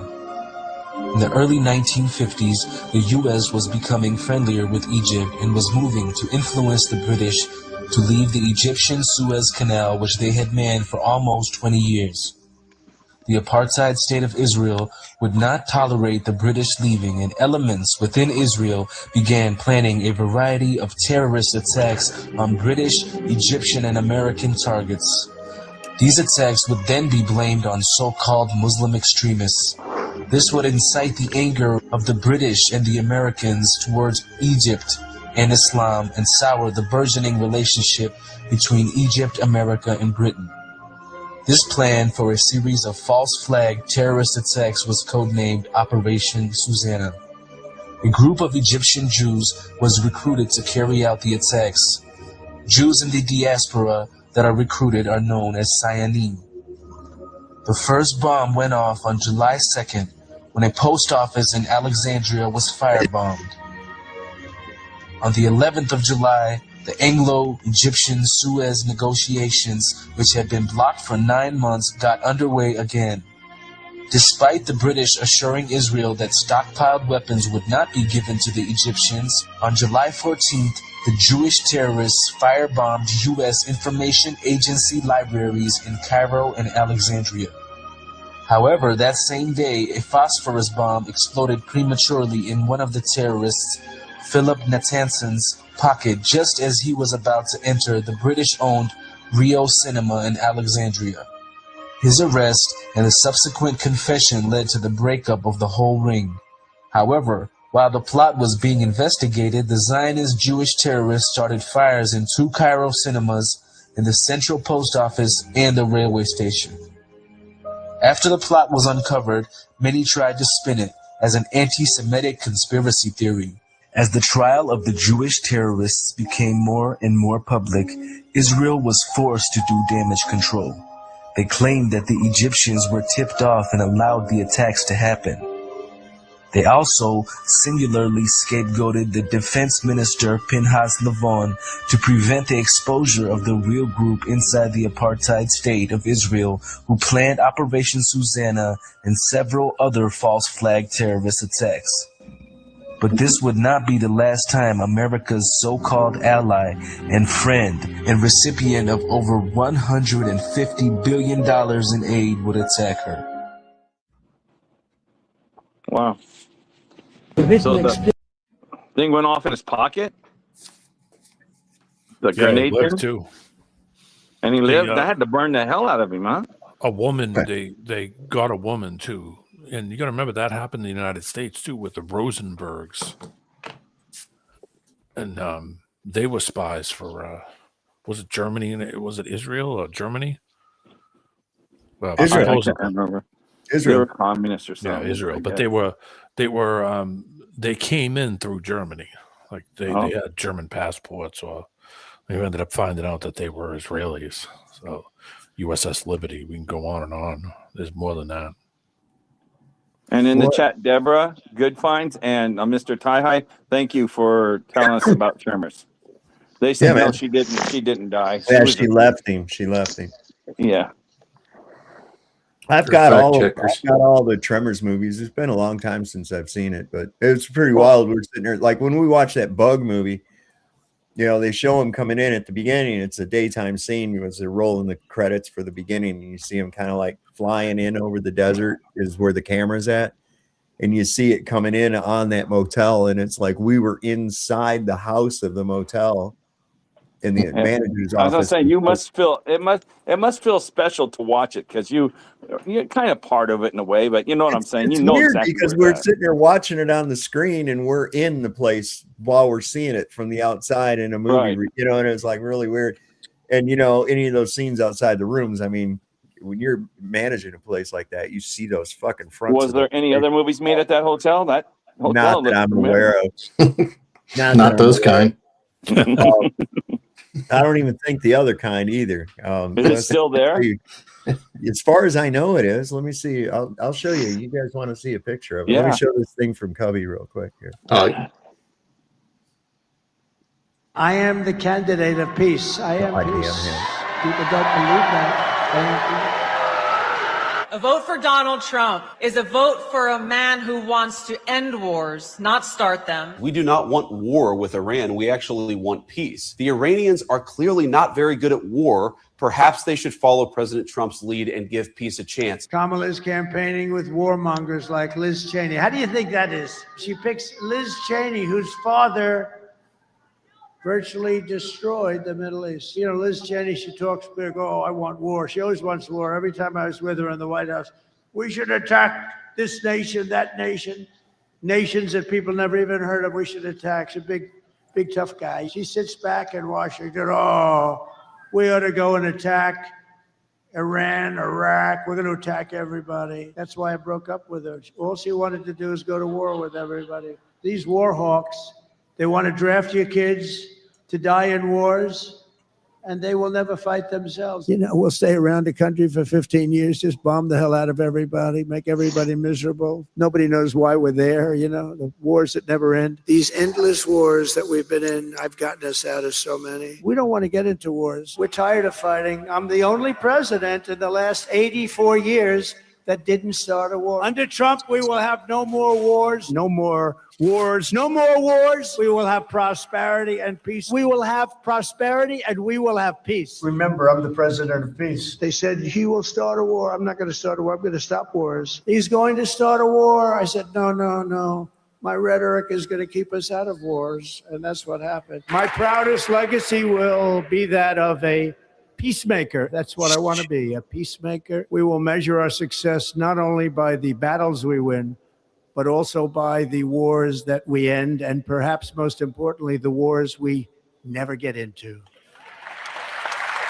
Our president will start a war with Iran because he has absolutely no ability to negotiate.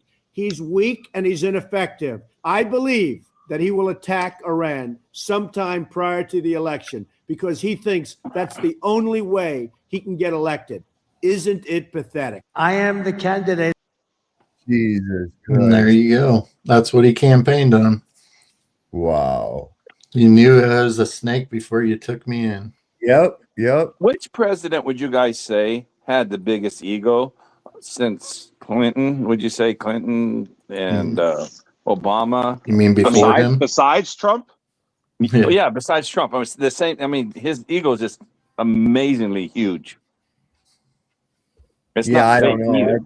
I don't think there's room for Donald Trump and his ego both in the White House at the same time. I mean, I don't think I've ever seen anybody as self-centered, blatantly self-centered.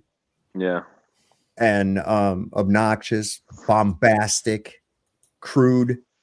He's definitely not a diplomat, you know, but that's what people thought it was going to take. Well, welcome to the jungle, baby. This is that place. This isn't right here. That place is actually out of business now. This little cafe that used to be down the road. But yeah, see, this is right out in the middle of nowhere. And the only reason you can read that sign like that is because I got up on a ladder and painted that fucking thing.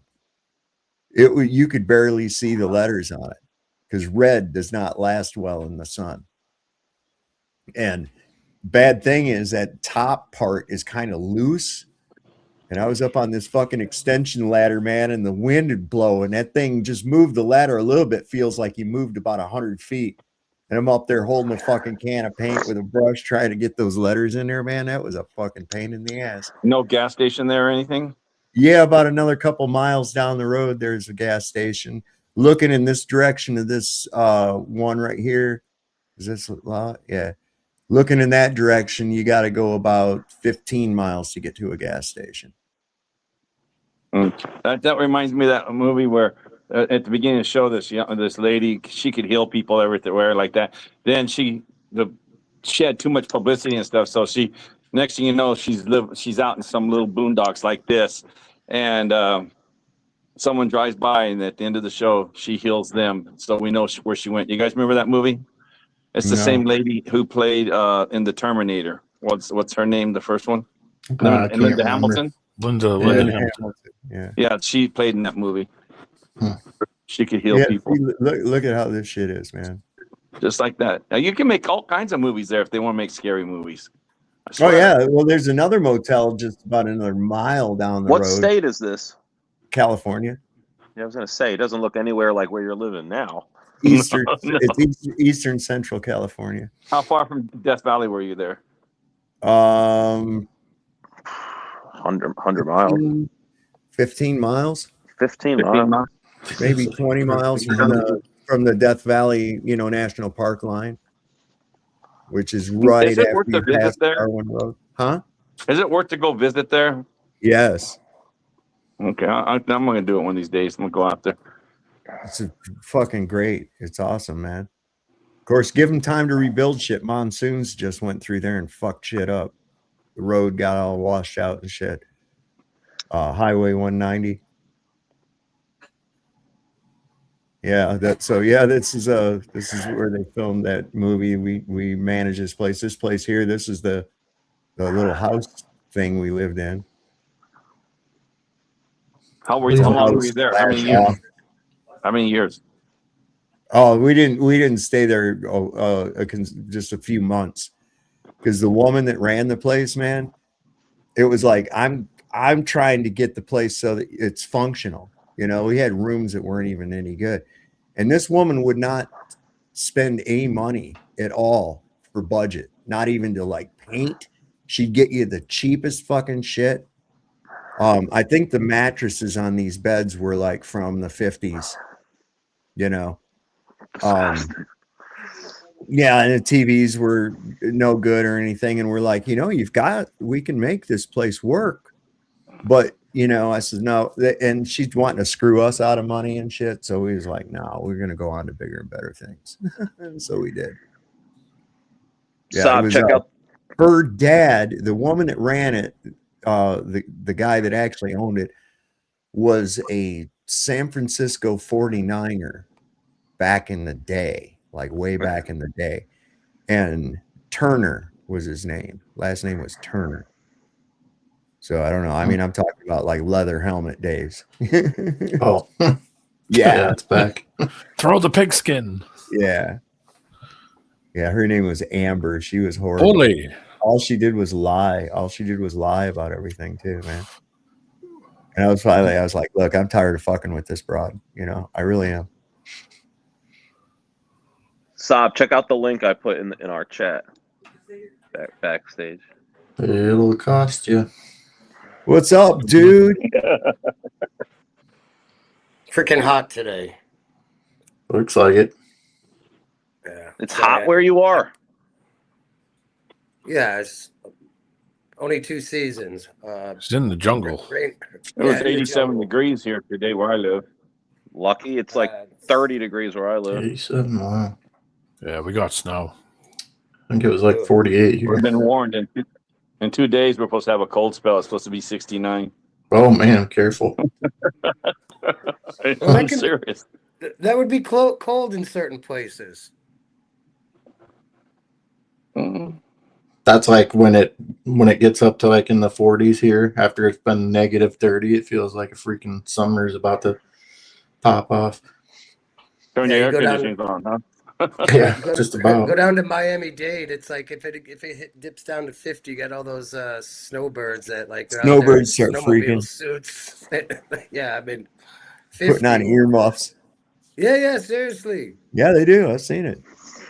And so this is Jeff wanted to play this here. Let's see what's up. Okay. Work to do for Israel. I can identify tonight 2 very important things that the United States has to do for Israel. There are many more, but there's no need to do more than simply 2. In order for Israel to succeed the United States as a ruling state in the world, not only must the U.S. economy collapse and the U.S. dollar collapse, and when the U.S. dollar collapses, it brings down the whole world of paper money with it. And if you don't believe me, just wait. Just wait. Not only must the United States collapse its economy and its money, but in addition, Israel has to wage a big war, which even non-Muslim political analysts are now anticipating. A big war. Even Jews now within Israel, I'm getting emails, even Jews within Israel, Jewish academics who are up in opposition to the Sharon government, they are now understanding that there's something big about to happen. And they're warning the world about it. Of course, it's too late now. Israel has to wage this big war, which is already planned long ago. And the territory of the state of Israel will dramatically expand. Greater Israel.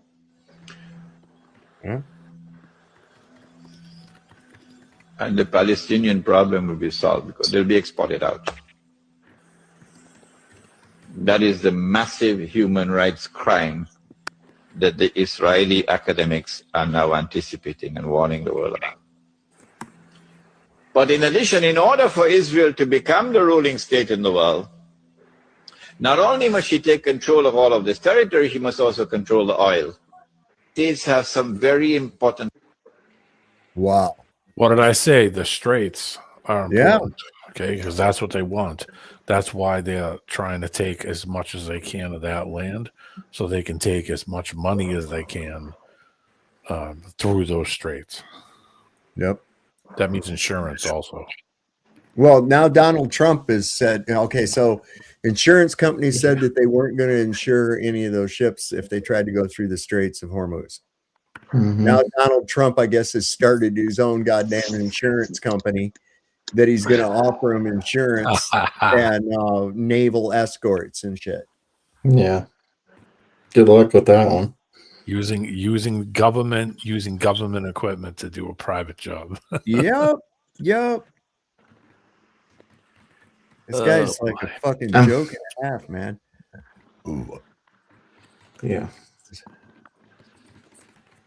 I like this. I like when people start learning and figuring it out. This is so funny. Oh boy, this will be funny. To concede that everything is a lie.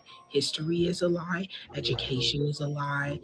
Jobs are, jobs are a lie. Money is a lie. It is a lie. Every single thing, it's a lie. And they lied to you because you believe them every time. I'm 26 years old. And for me to deconstruct every single lie that they had told me, it's taken me 7 years. But more specifically on things that are happening right now, if you're picking up what I'm putting down, that took me 4 years. 4 years. 4 years. How is it that people before us haven't done the same? It never changes. It never changes. It is always for them. It will always be for them because they see us as cattle. We are goy to them. And I'm talking about all people.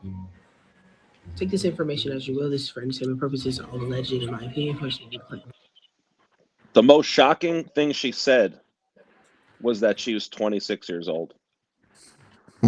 No, I mean, it's like she's coming on to it. This is the thing. More people, yeah, we've known about this shit for a long time, but you got to understand there's a lot of people that are just now coming onto it, and you can't just throw them into the fucking deep end of the pool. You know what I'm saying? No. Yeah. You can't just throw them in the fucking deep end of the pool. Yeah. You gotta, that's kind of like where we were when you first found out. Yeah, right? It's true. Yeah, that's kind of the problem that, when people come on these shows and they want to throw every single thing at new people, like, oh, here's flat earth. Oh, here's, all of them, all encompassing. It's like you can't give it to them all at once, man. No. To get overwhelmed. It's too big of a thing it's too big of a thing to catch in. Jeff and Harmon. Sorry. I was going to say it's just too big of a thing, to do it in 20-second clip in 200 in 200 text spaces. Yeah, and that's the attention span, and that was done on purpose so that when it comes to anything, not just flat Earth, but anything at all, their attention span lasts 20 seconds and 200 texts, and if it takes any longer than that, they ain't reading it, they ain't watching it. They're already doom scrolling past it. Yeah. Well, this might be bad. Let me see if there's an update. They were saying that is causing mental problems too. Of course, it's instant gratification. Yeah. It's causing cognitive problems, and especially with kids. That's why it's crazy dangerous to put the phone in little kids' hands, because it's screwing them up really early. It's making it so their cognitive ability is very short. They have a very short attention span. Yeah, I experienced that with a 14-year-old yesterday. He couldn't make it past the first scene of a really good movie. He's like, turn this off. I'm like, bro, it hasn't even started yet. No attention span. Yeah. And I want to say something to Joseph E. Bochin in the chat, who's talking about Columbus and stuff. Columbus was a fucking Jew. Yeah, he was. And in 1492, Spain expelled all the Jews. Columbus hit the ocean. Columbus set sail 3 days later. Yeah, and brought over, what is it, 30,000 Jews with him? Yeah, but remember when they said it? Well, they used to teach that Columbus discovered the New World, which is the Anglo-American Five Eyes. So all these people that have been saying, "Oh, it's the New World Order's coming," no. They set up the New World Order back then. You're right. It was They used to named. say that he sailed the ocean blue in 1492 and he proved the Earth was round. Oh, I know. Yeah. So they mixed the globe line into all it. this New World Order that's coming, it's always in the future. All these Alex Joneses of the world, all these truthers, conspiracy channels have been gatekeepers, and it's all getting exposed now. Yeah. They've all been military intelligence And from they day named one. they named it after another guy called Amerigo Vespucci. Yeah. So we're told. I mean, yeah, but nobody's ever been able to get it. Like, where's this Actually, American the name come from? the Incan word, I believe it's the Incan word for this land is America, which means the land. The Moricans and the Turtle Island, all that stuff. No. It's just a name, but right? Wow. Can I finish? Yeah. Okay, so which translated roughly means land of the winged serpent. Oh God, like a dragon. Yeah. That great dragon, also called the devil. You know, like Quetzalcoatl? Yeah. Yeah. Yeah, it's there's three definitions. There's Americo, which is Spanish, there's Americus, which is Latin, and there's Americo with a different attenuation in Portuguese.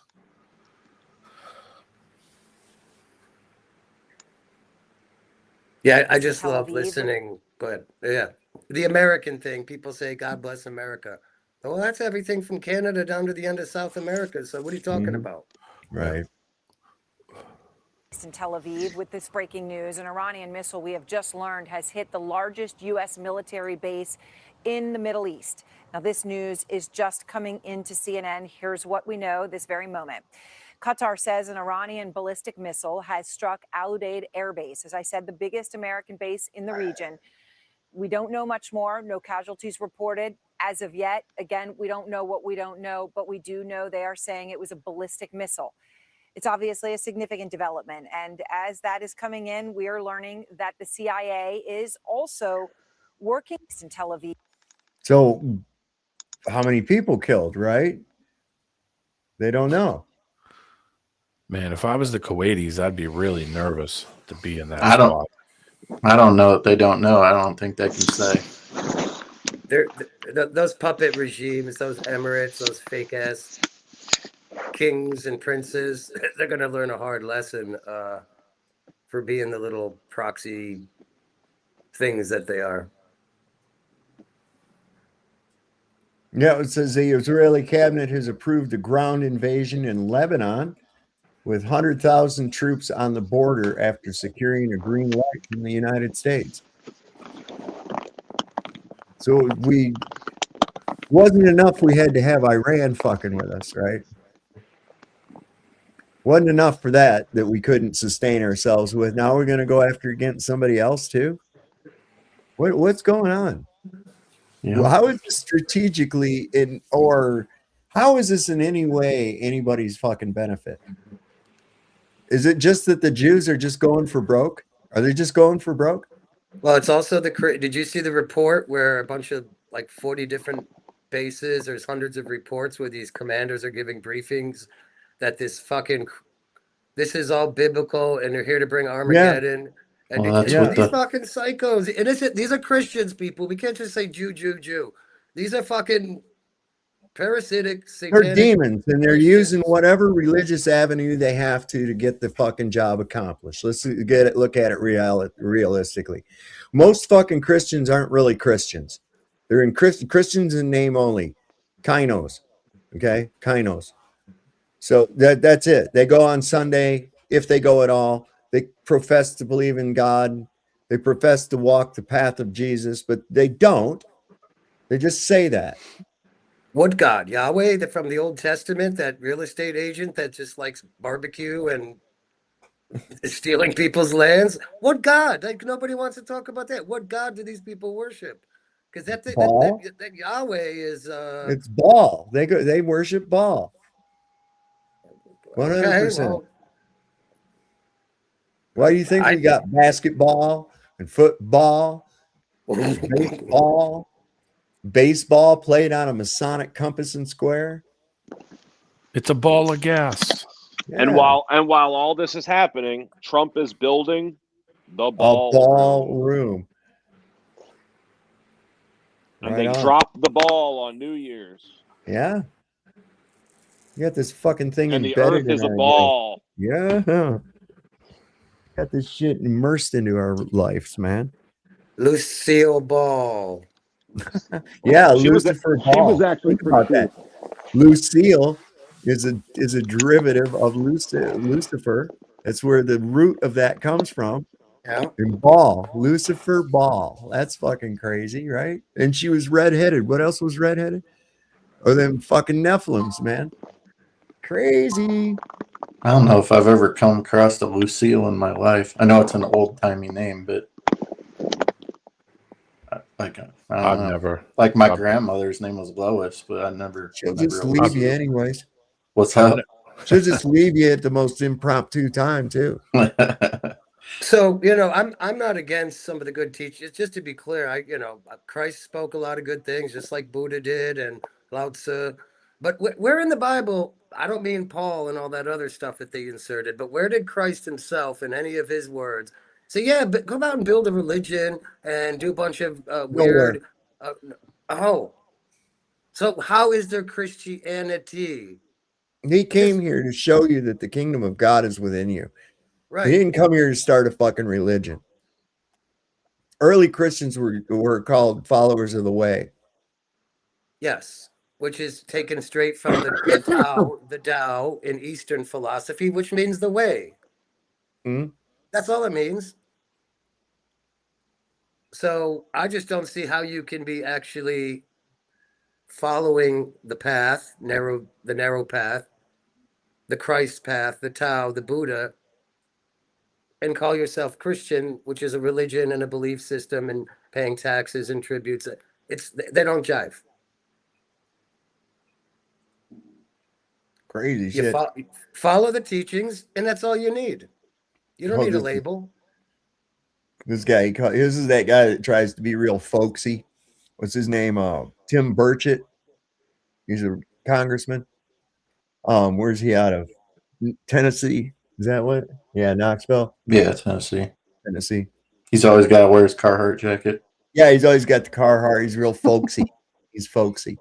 I'll get you next, ma'am. Go ahead, brother. Senator Lindsey Graham is now calling for the U.S. to start bombing Lebanon in response to the Hezbollah IDF action. Lindsey hadn't seen a fist fight. He hasn't wanted to turn into a bombing, right? So I just take it with a grain of salt, dude. Yes, ma'am. That's a good quote. It's a good quote. It was really. I've never seen he wants to have a bombing run made on a fist fight.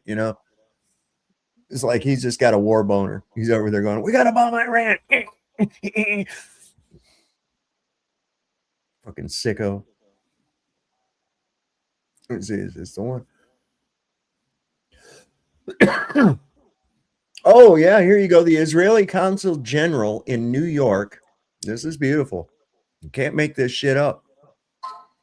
The Israeli Consul in General in New York is pushing for both Donald Trump and Benjamin Netanyahu to be awarded the Nobel Peace Prize next year, claiming that attacking Iran has brought global peace.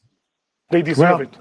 Depending. I think that President Trump and Prime Minister Benjamin Netanyahu deserve the Nobel Peace Prize, like Menachem Begin and Anwar Sadat received the Nobel Peace Prize in 1979. I hope that President Trump and Prime Minister Netanyahu will receive the Nobel Peace Prize next year. They deserve it. Depending on. I mean, was that Saturday? That wasn't Saturday Night Live. That wasn't The Onion. That was Fox News. Did the guy literally came on fucking national television and said, "I think Donald Trump and Benjamin Netanyahu should get the Peace Prize next year"? Yeah, okay. What? I'm like, God damn, where do these people come from, man? How can they? Nobody else is.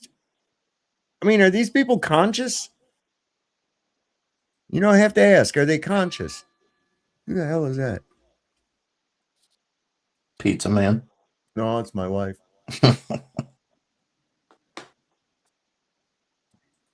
Oh, yeah. Okay. So we're going to get an inversion table, and she wanted to know if I wanted to split it with her. So I said yes. Oh. Man, I've heard good things about those, man. I was about to say the same thing. I've never used one, but I've heard people that have them like them. I've never really had back problems before. Hopefully I don't. But oh man, I'll tell you what. See, I despise cold, right? Yeah. And so when I go to bed at night, when it's cold, and it's not really cold in the house or anything, but there's something about me that I hunch clench, together. yeah. You know? I mean, I do like that, and I think it fucks my back up after a while. And it's like, I don't know. Plus, I got a lot of mileage on this frame. You know, this thing's been over the block a few times. Off-roading. Last night in Qatar and Saudi Arabia, authorities arrested Mossad agents planning on committing bombings in those countries. Now, that's weird. That doesn't make any sense. Why would the Israelis be committing bombings in two Gulf countries, which are also being attacked by Iran? Aren't they on the same side? No. Israel wants to hurt Iran and Qatar and UAE and Saudi and Bahrain and Oman and Kuwait.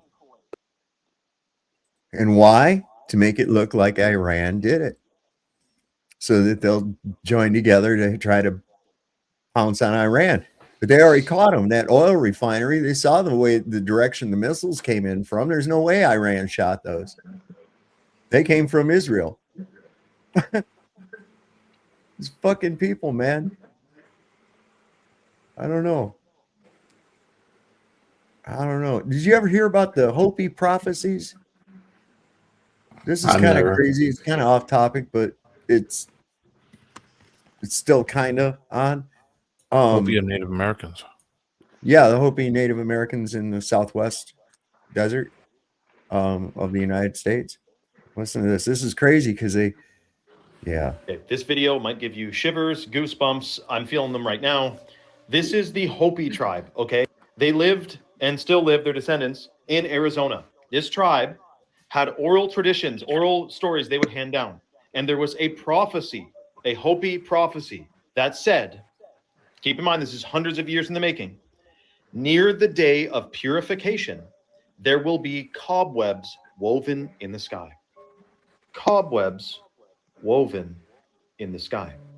Do you realize, in order for, let's say it was the chief tribesman to have come up with this, it must have been, he spoke with the creator, said, look, he had a vision, take me to a day near purification. Or maybe the creator said to him, I'm going to take you to near the day of purification. And what he saw was cobwebs in the sky. He didn't know what else could describe them. There weren't planes back then. So he described it to the best of his ability. He came back near the day of purification and saw cobwebs in the sky. Take that for what you will. Of course, officially, this is simply water particles, but it is shocking nonetheless. Just another little tick over here on the wow, that's kind of interesting side, you know? Mm-hmm. Not necessarily proof of anything, just kind of like, whoa, with the totality of everything together, what's going on? Here we are, the third month right now. And supposedly they had this blood moon eclipse. I didn't hear anything more about that other than the predictions of it. What the fuck? I mean, there's a lot of weird shit. And then you got these commanders telling their fucking troops that this whole thing, Trump has been ordained by Jesus to start the fucking battle of Armageddon and shit to, bring on what in the world, man? Come on. He can't really believe that, can he? Of course he don't. Who knows? Speaking of cobwebs in the sky, this whole thing, this war that hasn't stopped the chemtrails from spraying. They've been hitting. No. Listen, I They're think going- those things are drones anyways. I think those are Probably. drones. I wouldn't Most doubt of it. that. I do. Yeah, I it's think a a good lot of that, you're possibility. going to see more and more of it. You know, it's going to won't be long. I mean, if we survive, that your airlines will most likely be fucking drones. Well, pretty much they are now anyway. Motherfucker just puts it on goddamn autopilot and sits back and plays grab ass with the stewardess for most of the flight, you know? Yeah, it's not the starting salary for most of the airlines, the non-prestigious ones, it isn't as high as it used to be, like 30. It's not a great job. It's kind of a monkey job now. And I guess the pay reflects it. Great comment. We're also going to lose 7 seconds of gravity in August. So That's right. I have my calendar set for that. I do. Don't nobody forget about that because I haven't. Yeah, listen, I got my nail gun handy. I'm shooting my feet right to the floor. Jump up in the Yeah, I got doesn't that say pass just load go to the set ceiling, there. go up to the ceiling and wait up there. Yeah, I'll take that fucking pass load. I'll anchor myself down. I ain't going nowhere. It might hurt a little bit, but that's all right. Boy, you ever? Well, probably not. I've got myself with one of them fucking nail guns before. No, I never. Thank goodness. I smacked my hand with a hammer a couple times, but I ain't never nailed anything. I've stepped on a nail before. That wasn't fun. I was putting rake boards on a gable before we hoisted it up with the crane. Mhm. And what that is you know, you put the 2x6 and then the 2x4 blocks to hold it out from the face of the gable. Mhm. And so I'm lining them up, and it's kind of crooked lumber, and so I'm holding that 2x4 to that, you know, so it's holding level to, or you know, even with the edge of the wood, so that you know you're not crooked and shit. I shot that fucking nail down through the 2x6. It hit a knot in that 2x4 and flew out the fucking side and just went right through these two fingers right here. Just went like that. They were stuck together. And I took them, oh shit! I took them, I pulled them apart like that. I didn't go to the doctor or nothing like that. I just wrapped it up. Yeah. And, No man, I reason to remember I go. was driving a stick shift. I had a stick shift at the time. Mm. And that was really a bitch trying to hold the steering wheel and shift the truck and shit. I had to go down. I think I had to go down and sign Ryan up for the high school or something. Seems like, because he'd come down here, but then he got in trouble and had to go back. So anyway. Ain't nothing duct tape or electrical tape can't fix. That's what I pretty much did. You know, some gauze and duct tape. Yeah. That was pretty much it. There was nothing else I could do about it. Hurt like a son of a bitch. I'll tell you what. You don't want to have that. No. Now I saw a guy one time. He was shooting. He was nailing down the plywood on the second floor deck. Mhm. They were dropping the plywood, kicking it into place and shit. And then he was coming along and nailing it to the joist. And he's coming back, walking backwards, going pop, pop, pop, pop, pop, Mm. pop, pop, like that. And he come back across, pop, pop, pop. Ah! And we're like, what the fuck? Went over there, and dude had shot his foot to the fucking deck. Now, the problem with that was these are ring shank nails. Ouch. Ring shank nails are like barbed nails. Yeah, they keep them from pulling back out. Mhm. Use them for like a lot of time for floor decking and shit like Yeah, I was that. gonna say decking, yeah. Yeah, and dude, he's like, so I was like, how are we gonna get him loose, man? And somebody goes, hey, no, let me go get a nail puller. I'm like, what the fuck? No, Yeah, no. no, you can't do that. So it was still pretty brutal how we had to do it. Had Yeah. to put a brand new metal blade on a reciprocating saw, and then run that underneath the sole of his boot, Mhm. between his boot and the floor, until we got the nail cut loose. And that vibration was about half fucking killing him anyway. I bet. So we got him Jeez. loose, took him to the hospital. He's all right now.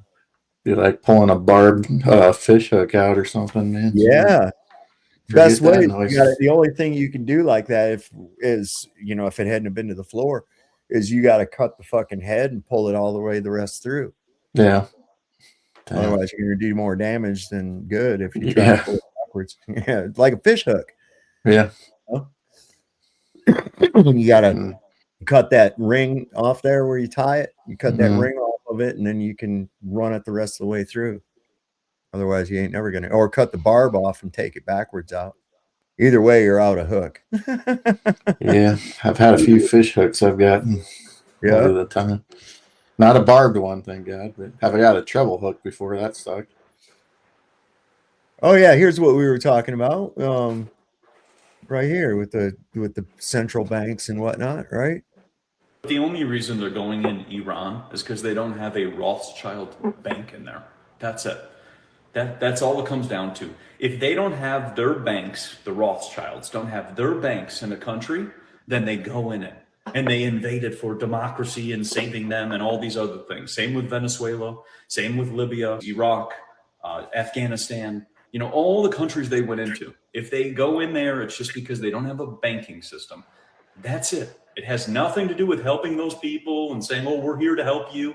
The biggest quote you ever hear is, we are the government and we're here to save you. And Reagan actually said that. So think about that.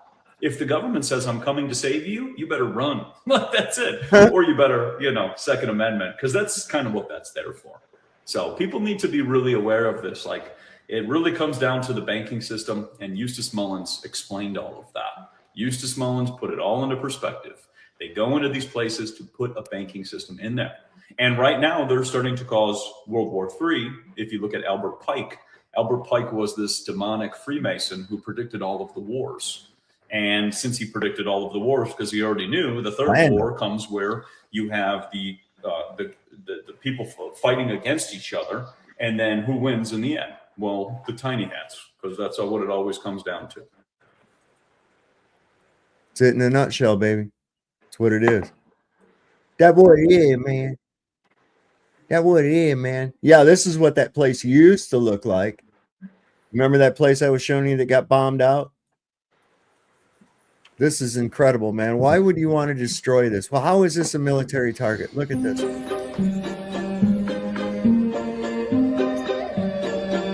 Wow.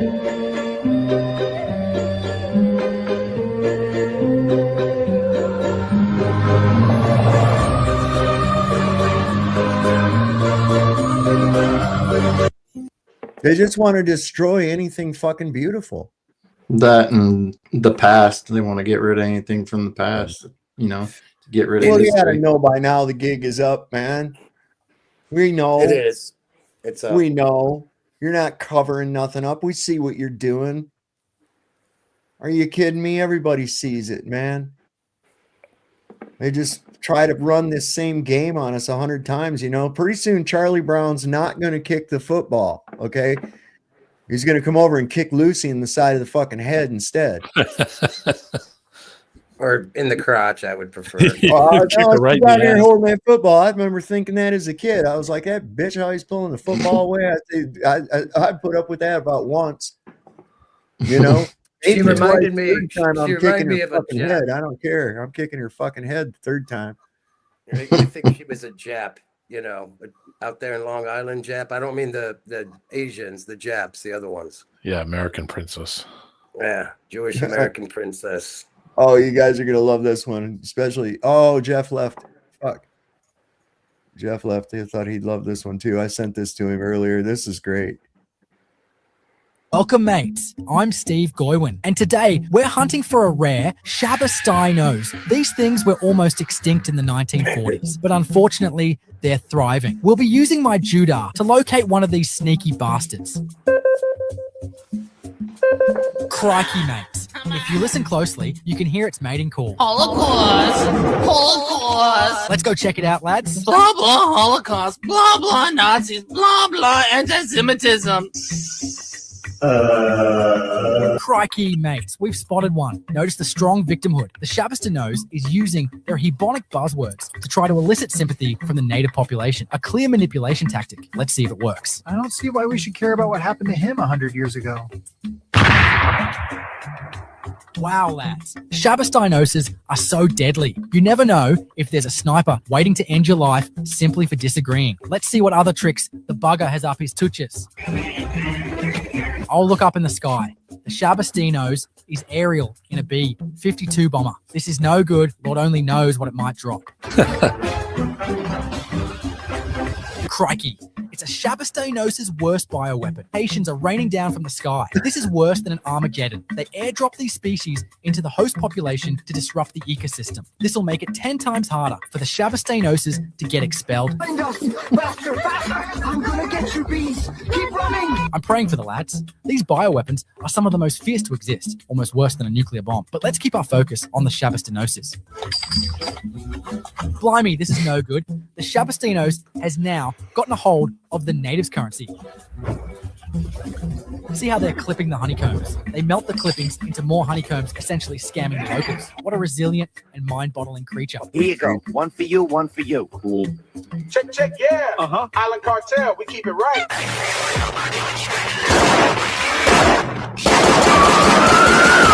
The Shabastanosis is using sound and vibration to manipulate and hypnotize the locals into committing atrocities. The use of binaural beats combined with word spells disrupts the mind and aura of the natives. This chaos and destruction is peril to the native population, something truly out of a horror movie. Shabastanosis would rather rule of a destroyed society than let the host population live in peace.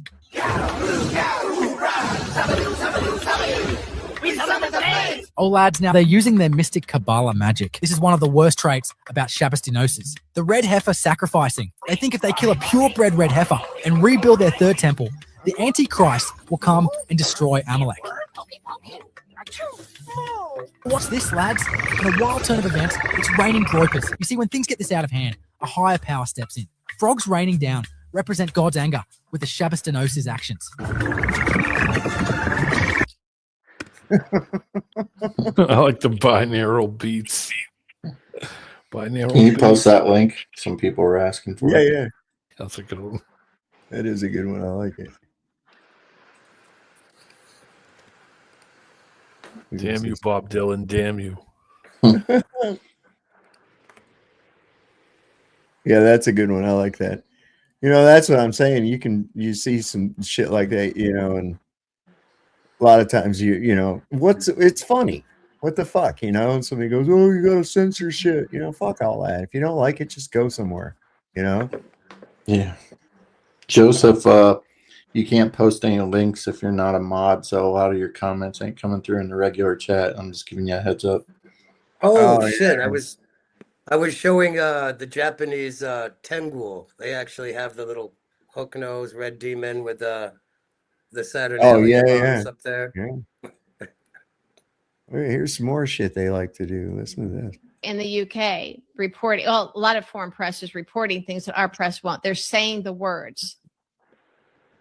And they are reporting, and it's a headline, that the Epstein files show that someone witnessed Prince Andrew watching as Ghislaine Maxwell tortured a girl. They did this for sexual pleasure, for sadistic pleasure. And of course, the compromise is gathered because it's all recorded. We know about it because under penalty of perjury, these girls, now women, testified.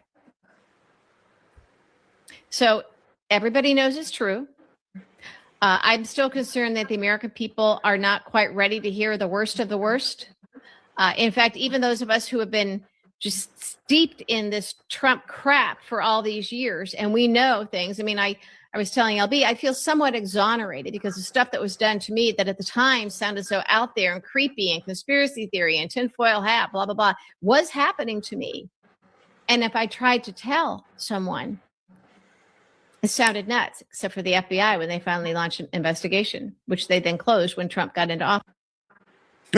You close it after Trump goes into office, right? Yeah, but here's the thing. I already proved on Chinese AI and every other AI, the FBI has no constitutional or lawful enforcement thing. It's a spy agency. So you're not going to get anything from these people. That's not their job. So the sheriffs ain't going to do it. No state. So what are you guys going to do? I ain't got the answer. Where do you go to? I don't need to go anywhere. I just reject it all, man. I mean, where are you going to get actual lawful remedy, equitable? For what? For what? For all You're never for all going to the see crime. that. You're never going to see that. Oh, well, okay, yeah, but not through the FBI is all I'm saying. No, you're not going to through see it through anything. You're not going to see it through anything. The only thing that is going to give you any peace is if justice is served on these fucking wicked ass demons. That's all.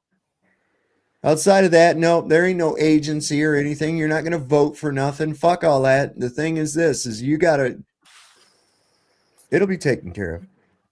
Hang in there. The laws of nature is a bitch. Yes. That's Entropy. all I say. Must attack Iran. Iran threatens America. Wait, we destroyed Iran's nuclear sites. How is Iran still a threat to America? Ayatollah, dictator, oppressing civilians. Okay, but why is that America's problem? Why do we care what's happening inside Iran? Radical Islam spreading. America threatened. What? We need to focus on our own hemisphere. Israel, America's friend. America needs Israel. Got a little remote control fucking with him, man. Everybody knows BB's running this shit. You know? But does everybody know Bibi's actually a product of the United States system? A lot of even people in Israel said he wasn't Israeli, that he was born in the U.S. He went to U.S. schools. Yeah, I went to school in New York. Yeah, we established that already. Yeah, he's Milikowski. Never should have been put there in the first place. That was the whole. That was the whole big thing. Was they actually put them there? They actually said, no. They forced those people to say, okay, these are your new neighbors, and just said, here you go. Yeah, I bet. Well, he fits the profile enough. I mean, he looks pretty dang. I mean, look at his ears and his nose. I bet off stage he speaks with a northeastern Massachusetts accent. I bet she's faking that Hebrewish sort of sound. He's a fraudster. Yeah, like Kissinger. He always talked with that accent like this. Klaus Schwab. I mean. Yeah, almost the same, but no, Kissinger. Yeah, he didn't really have that. No. There's video of him slipping up a couple of times and then fostering back into that fucking voice. Well, fucking Bush, Kenny Bunkport, freaking Northeast New England, trying to do that Texas shit all the time. Yeah, like he's a good You ain't old a boy and cowboy. all that shit. He's a fucking piece of shit. That whole family's pieces of shit, man. I'm in New Delhi, and behind me are pro-Iran protests. Hundreds have gathered in the capital shouting death to America, death to Donald Trump. And just earlier, there was also the burning of an effigy of Benjamin Netanyahu. The people here are furious at the killing of their spiritual and religious leader. It's not just Delhi, it's tens of thousands of people in Indian-controlled Kashmir. It's thousands across the border as well in Pakistan. Earlier, we saw 500 people descend upon the U.S. consulate in Karachi. They breached the perimeter there and set the building on fire. They smashed the windows there. The paramilitary and police forces there had a violent response. At least 9 people are dead and more than 30 people are injured. Now, as you can see, the killing of Ayatollah Ali Khamenei feels very personal to people here. We have been speaking to them and they say that this feels like it's the death of one of their own. हमारे रहबर हैं, world के रहबर हैं, शिया कौम के रहबर हैं. हमारे घर में ऐसा हुआ कि जैसे हमारे बेटे का जनाजा निकल गया. अमेरिका इजराइल को निस्तनाबूद होना चाहिए. America and I Israel can't should see be these destroyed. protests dying down in the next hours or even days. Now, authorities have urged calm here, but as you can see, people are emotionally charged and just absolutely furious and in mourning. Hey, it's See, pretty I thought queer that that was just going to affect Iran. I noticed one thing that kind of, when they were banging on those windows at the U.S. consulate there, they didn't seem to be breaking like they did so easily at the Capitol. Oh my God, that was weird. What's this? Hold on. It says, this guy says, with friends like Israel, who needs enemies? Oh, Have you guys ever had a friend that every time you went out with them, they provoked people and got D-man. you into a fight? That's exactly what Israel is to the United States. Let's listen to the Secretary of State, Marco Rubio, tell you exactly why we had to do a preemptive strike on Iran. There absolutely was an imminent threat, and the imminent threat was that we knew that if Iran was attacked, and we believed they would be attacked, that they would immediately come after us. And we were not going to sit there and absorb a blow before we responded, because the Department of War assessed that if we did that, if we waited for them to hit us first after they were attacked, and by someone else, Israel attacked them, they hit us first, and we waited for them to hit us, we would suffer more casualties and more deaths. We went proactively in a defensive way to prevent them from inflicting higher damage. Had we not done so, there would have been hearings on Capitol Hill about how we knew that this was going to happen, and we didn't act preemptively to prevent more casualties and more loss of life. just how much cocaine did he sniff before he came up with that? The whole bag. Marco, Holy, I've done a lot of cocaine, man. You have some good shit there, man. Greedy bastard. he just contrived that shit, pulled it right out of his ass as he was talking. He went in the Hunter locker. Probably on Oh, amphetamines. wow. It's all amped up. He got Hunter's old stash. Yeah, man. So what was the logic? We had to attack them because they knew we were going to attack them. So what was the logic string there? Preemptive. Yeah, preemptive. That's all you need to because of know. Paranoia. So basically, what he was saying is, we knew that Israel was going to strike them. So, and if they were struck by Israel, they were going to attack us. So then, if we decided to attack them before they could get a chance to attack us, and that's why we attacked them. That's kind of like you using a defense, like you're walking down the street and somebody looked at you funny, and you figured that he just wanted to kill you, so you preemptively killed him. Yep. Perfect. Yeah. So if you guys gang up on me and surround me and look like you're going to attack me, but then you attack me, even if I don't defend myself, and then your defense is, well, we attacked him because he knew we were going to attack them, Yeah, so we attacked them first. He had a glass. He had a glass bottle in his hand. Yeah, right. I thought he was Because he gonna knew use we it were as a going to weapon. attack him. Yeah. You know, Yeah, Illuminate said the pre-crime logic. Yeah. Yeah. Yeah. You They- couldn't have entire- attacked us. Their culture is very paranoid. It's derived of paranoia.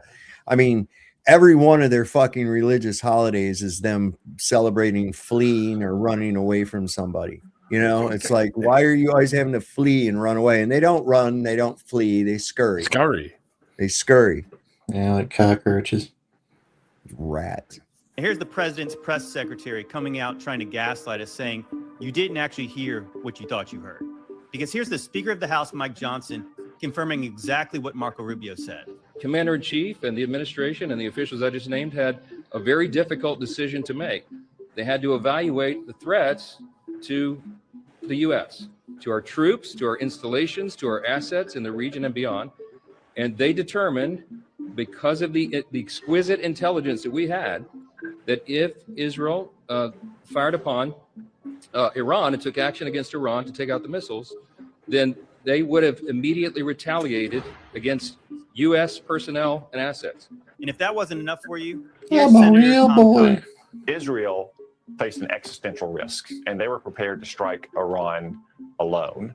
If that happened, Iran was very likely to target our troops. That may address the question of why now? Why not? Why would Iran attack someone who didn't attack them?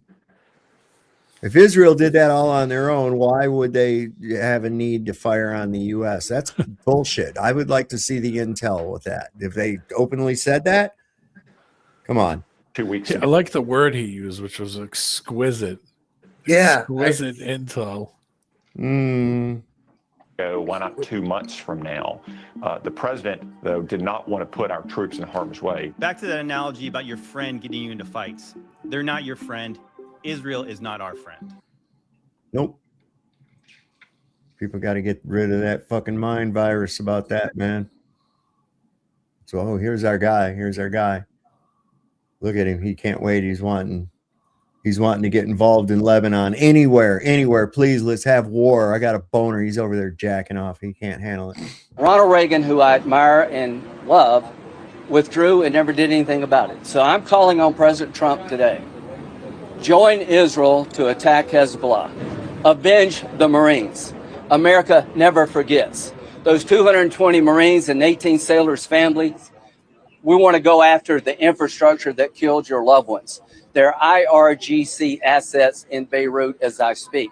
President Trump, come up with a new operation called Simplify.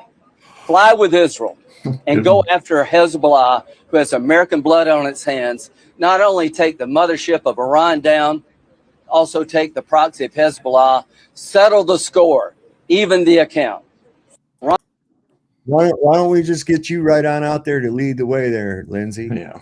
Lady Including your sons, daughters, grandchildren's, nieces. That just send He your ain't got whole none of fucking those. trashy family. He ain't got no sons. He's a butt pirate. Yeah, I was about to. I think I hate that faggot worse than all of them, even more than Trump. I might. He's got no. Okay, I thought they always have to at least manufacture some for the. No. Ladybug, listen. Most of them fuckers up there are gay. A lot of them elites are gay and bi and shit. They're not human. They're weird, man.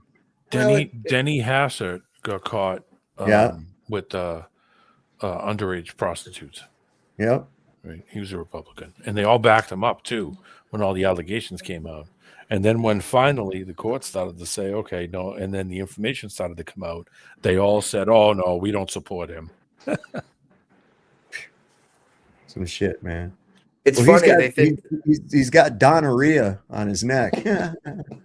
If they thought that this was going to get people distracted from the Epstein, the only thing is that now people are calling it the Epstein War and the Epstein class. We're not calling it it's the Epstein class and this is the Epstein Epstein War. class, the Epstein regime. Yeah, the Epstein. They're calling it that, man. The Epstein administration.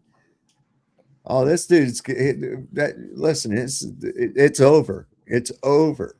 Nobody's forgotten. In fact, when the enemy that you just started a war with is saying that we, had victory here, there, and the other against the pedophile regime.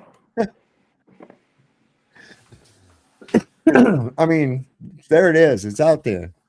It's in the world. But this is Trump's gonorrhea. In case you missed it, Donald Trump has a new scabby rash on his neck. Ew. Love that for him, though. His doctors are saying it's from a preventative skin treatment. Treatment for what? Aging consequences, the truth? They won't say. But the internet said, hold my fucking beer, because we'll tell you. Theories include KK Caroline neck herp, witches, and don't forget about the Epstein files. But while everyone is focused on the neck, I want to draw your attention to something that's happening a little bit more interesting on his ear. And no, I'm not talking about the fact that it's fully intact and obviously cartilage shouldn't grow back, so someone wasn't shot. No, I'm talking about the diagonal crease on his earlobe. It's called Frankside, or diagonal earlobe crease, or DELC. Now, I'm not a doctor, but I do play one on the internet and I can read. And this earlobe crease is associated with higher odds of coronary artery disease. Now, before you pop the champagne, it's not a diagnosis, it's a risk marker. Kind of like how slathering on orange face makeup is a risk marker for being a douchebag. DELC alone isn't reliable enough to diagnose anything. Doctors still need to look at medical history, cholesterol, blood pressure, lifestyle, other symptoms. But it can be a little visual cue that someone should get their heart checked and tested for clogged arteries. Okay, have a great day. Bye.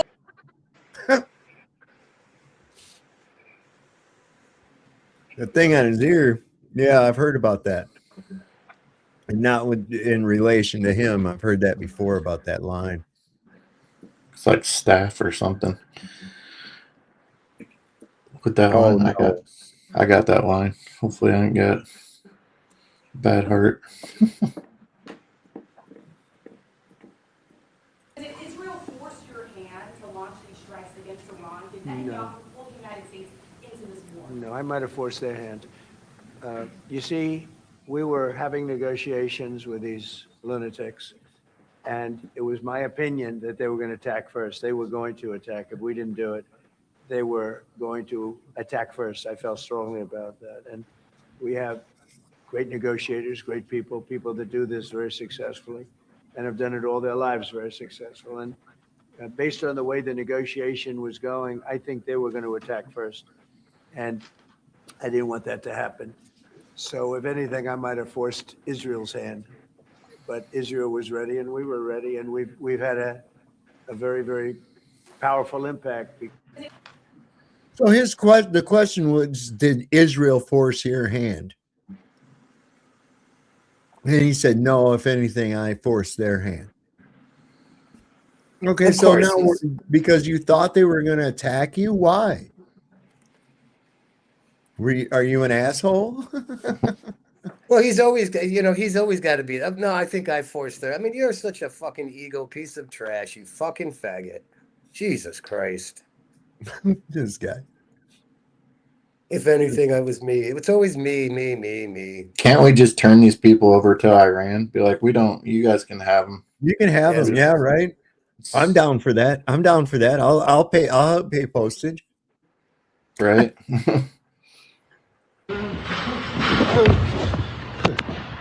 Fuck.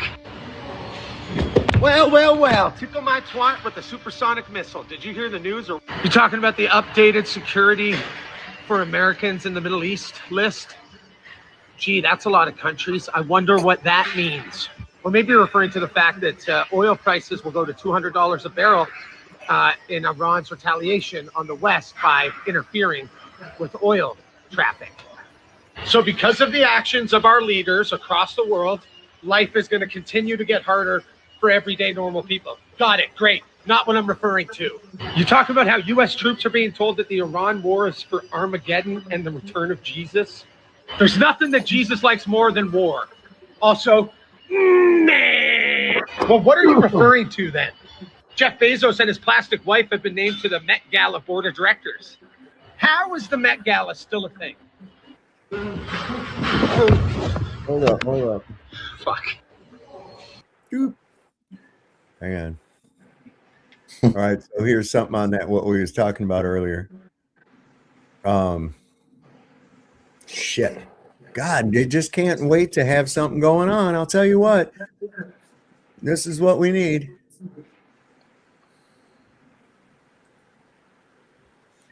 So U.S. Southern Command posted, Southcom, on March 3rd, Ecuadorian and U.S. military forces launched operations against, my bad. Excuse me, I meant to puke.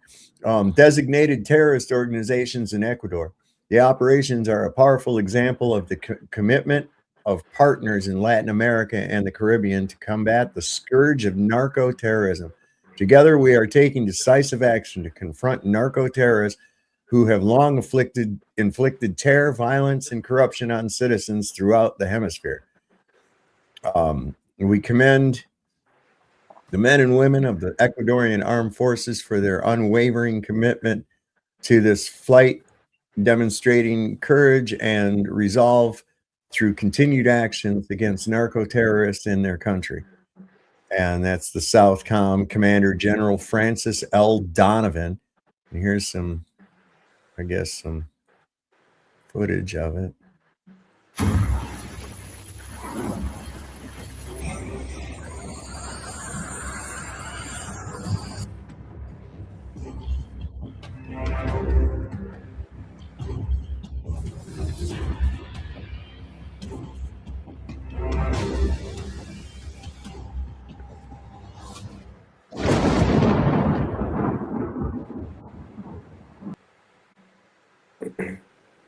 What the fuck why do we got to have that going on too?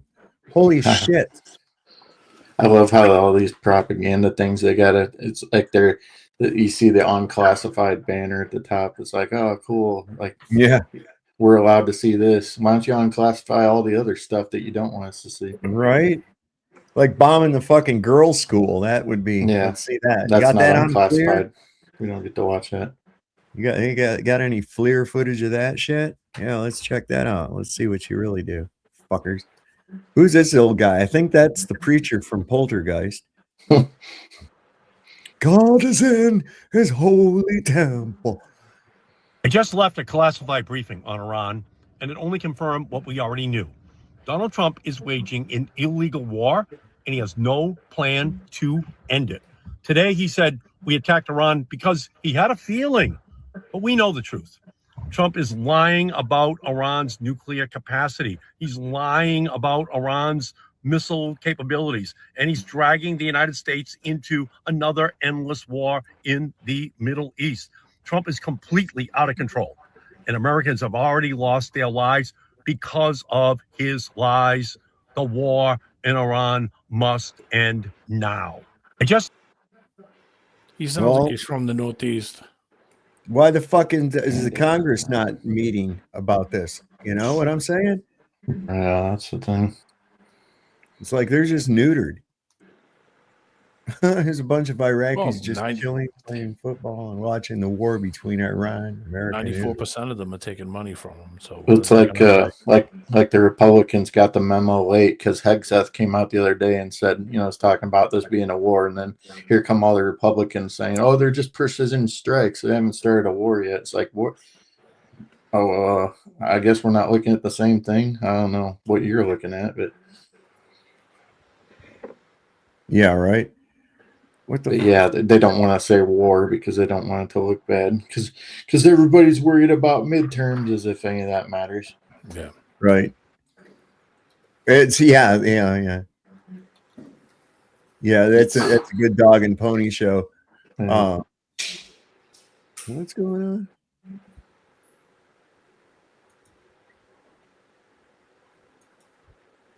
It says footage inside the BBC news office is going viral. Now, I don't know why. Maybe one of you can help me spot this. What am I looking at here? Where's Waldo?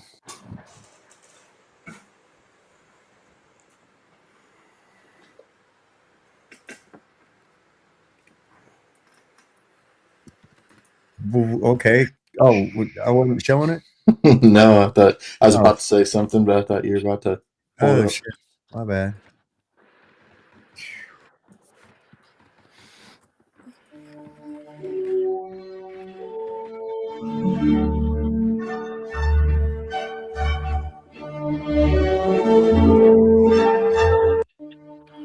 What, they only got 2 guys working in the whole place? Or what is that? What are they trying to...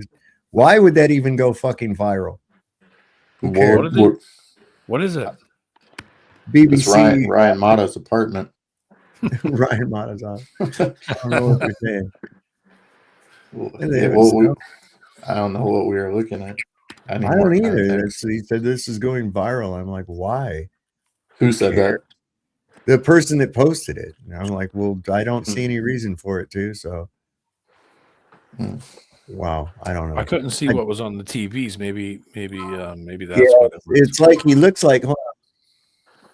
Let me back it up on here. I mean, on the monitors. Yeah, it looks like he's sitting around an array of 3, 6, 9, 12, 15 fucking monitors. And the guy next to him is too. Yeah, that's so you got a 15 monitor setup. I only got 2. I only got 2. I wouldn't be able to handle 15 walls. No way. Sov control. Sov control is right. As it turns out, the 3 U.S. fighter jets were shot down on purpose by a Kuwaiti fighter jet. What? So you know the ones they said it was shot down accidentally? Yeah. By Kuwaitis? Hold up, man. Some breaking news. Remember those 3 American fighter jets that crashed yesterday over Kuwait? Well, a report just came out by the Wall Street Journal saying that they were shot down on purpose by a Kuwaiti fighter jet pilot. Now, this gets weirder the more you dig into it. The report that's come out today says that an F-18 fighter jet from the Kuwaiti Air Force is most likely responsible for the shooting down of these 3 American F-15s that crashed over Kuwait yesterday. Now, when it happened, the US released a statement on it, saying that they were shot down in a friendly fire incident. But that's all they said. We believed that it was an air defense system that shot down the jets at the time. But now that a few hours have passed and we move into the next day, reports are coming out that they were shot down by a fighter jet instead, which makes it even more of a big deal. This means that a Kuwaiti Air Force pilot not only mistook a fighter jet once for being an enemy aircraft rather than a friendly aircraft, but he did that 3 times. Now, according to professional fighter jet pilots and people who know what they're talking about, they say that's almost impossible. They say it's almost impossible to mistake a friendly aircraft for an enemy aircraft anyway, let alone 3 times and then shoot them down. According to these fighter jet pilots, you talk to the pilots instead before doing that. And so it's basically unequivocal that if a Kuwaiti Air Force fighter jet shot down at these American jets, they did it on purpose. Whether this pilot went rogue and they were working for Iran, or whether Kuwait just did it by accident, we don't know. But it seems like this has happened on purpose. And so I don't really know what's going to come next. But this report is groundbreaking. In Kuwait, this Kuwaiti pilot, anyway, who might have done it on purpose. And so leave me a follow, because I'm going to be keeping you up to date on this. This is something that is really, really, really weird. Once is an accident. Twice could be a coincidence. 3 times, no, you done that shit on purpose. Come on. Those things have identifiers. They have identifiers on them. Yeah, and he was able to get it close enough and not be perceived by 3 U.S. pilots, not as a threat. So he got target lock on 3. They didn't know he had a lock on him? Or was he like the Red Baron doing dog fights against 3 you badass Tom Cruises up there? No, I think I think it's I think he done the shit on purpose, to tell you the truth. Probably landed that fighter right there in Iran too. Okay, I'm with you guys now. Yeah, see, we're under the impression we have all these friends. We don't. The world hates us. The world hates the United States. That's all there is. There ain't no getting around that. Who's this guy? Congressman Seth Magaziner. Man, these motherfuckers make up these names. No way. They do. Who was that other one I saw earlier? It had a really stupid. Most of them are on IMDb, which means they have a SAG card, which means Screen Actors Guild. They're operating, and just like most of the sheriffs, they're all operating under pseudonyms and assumed names. Yeah, SAG name, stage name. Yeah. Well, this is him, anyways. He said he'd just come out of one of them briefings. Yeah, it was like a deer in the headlights. Briefing about the Iran war, given by the Secretary of State, the Secretary of Defense, the CIA director, and other administration officials. And while I can't reveal everything that was said in the briefing, here are my key takeaways. Number 1, there is no intelligence that suggests that Iran was planning an attack against the United States. Number 2, the administration does not have any plan for what is going to happen to Iran after the war is over. Iran is a country of 90 million people with an armed forces that number nearly 1 million. The biggest question I hear from Rhode Islanders is, why are we in yet another Middle Eastern war? And unfortunately, the Trump administration is still not giving members of Congress or the American people any answers. To get you to quit talking about him raping kids, man. After the war, it sounds like he's assuming that somehow the badass U.S. military is going to come out on top, but it's not going to. This is going to be the last U.S. war. No, it's the there end. is no way we can. There's no way we can win this. It's not logistically feasible. It just isn't, especially the way things are now. I mean, like I said, the world hates us. We're getting no love from the rest of those Arab countries. Listen, when those missiles are coming in and hitting the fucking U.S. bases in Qatar and these other fucking countries, those people are filming it and cheering. We don't want us over there.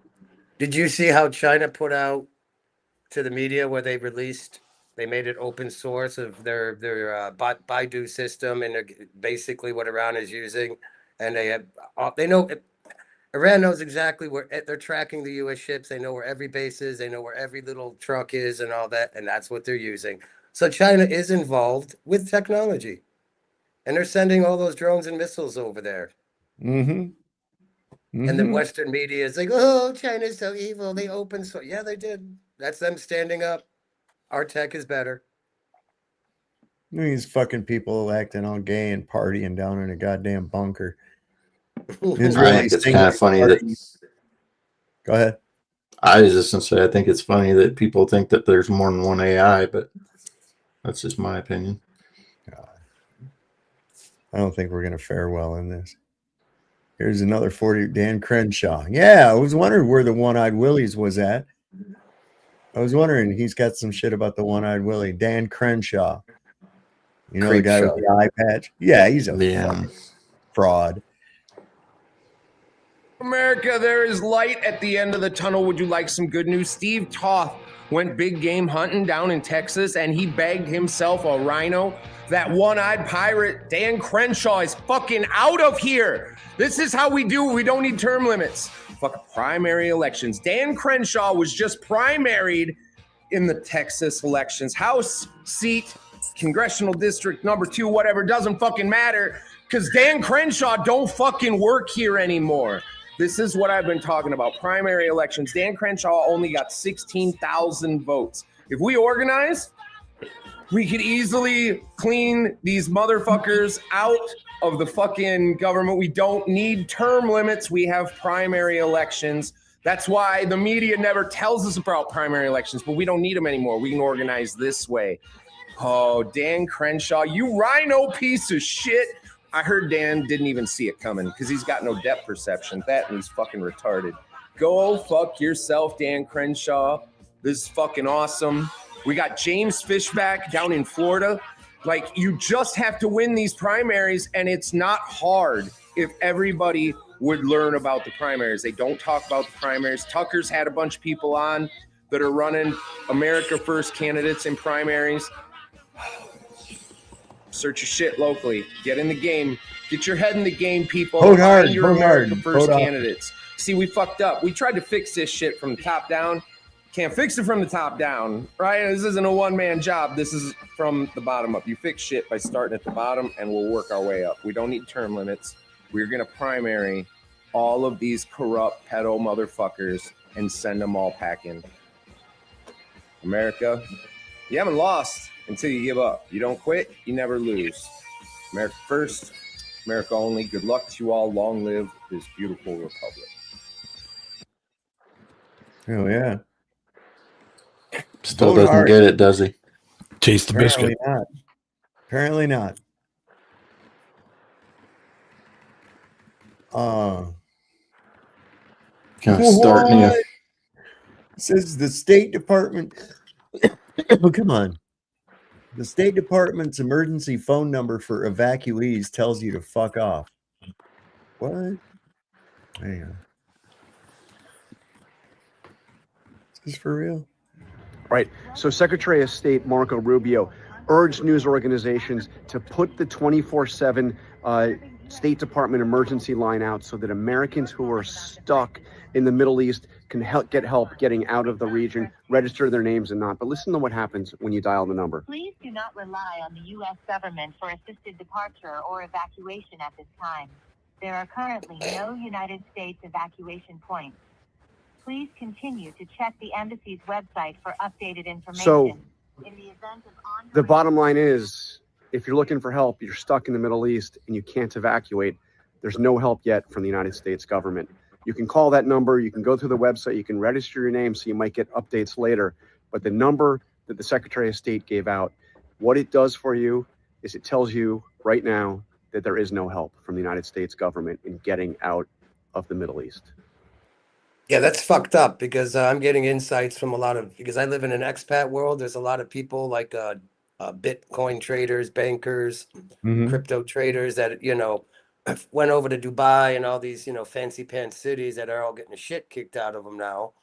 So I'm worried. Please don't come over here. I don't want that kind around me. Please just go back to the UK, go back to London, go back to New York. Don't come over here. Please. Please don't. But yeah, you can't get out. They're getting fucked up. The airports are getting fucked up. The fancy pants hotels, all these expat.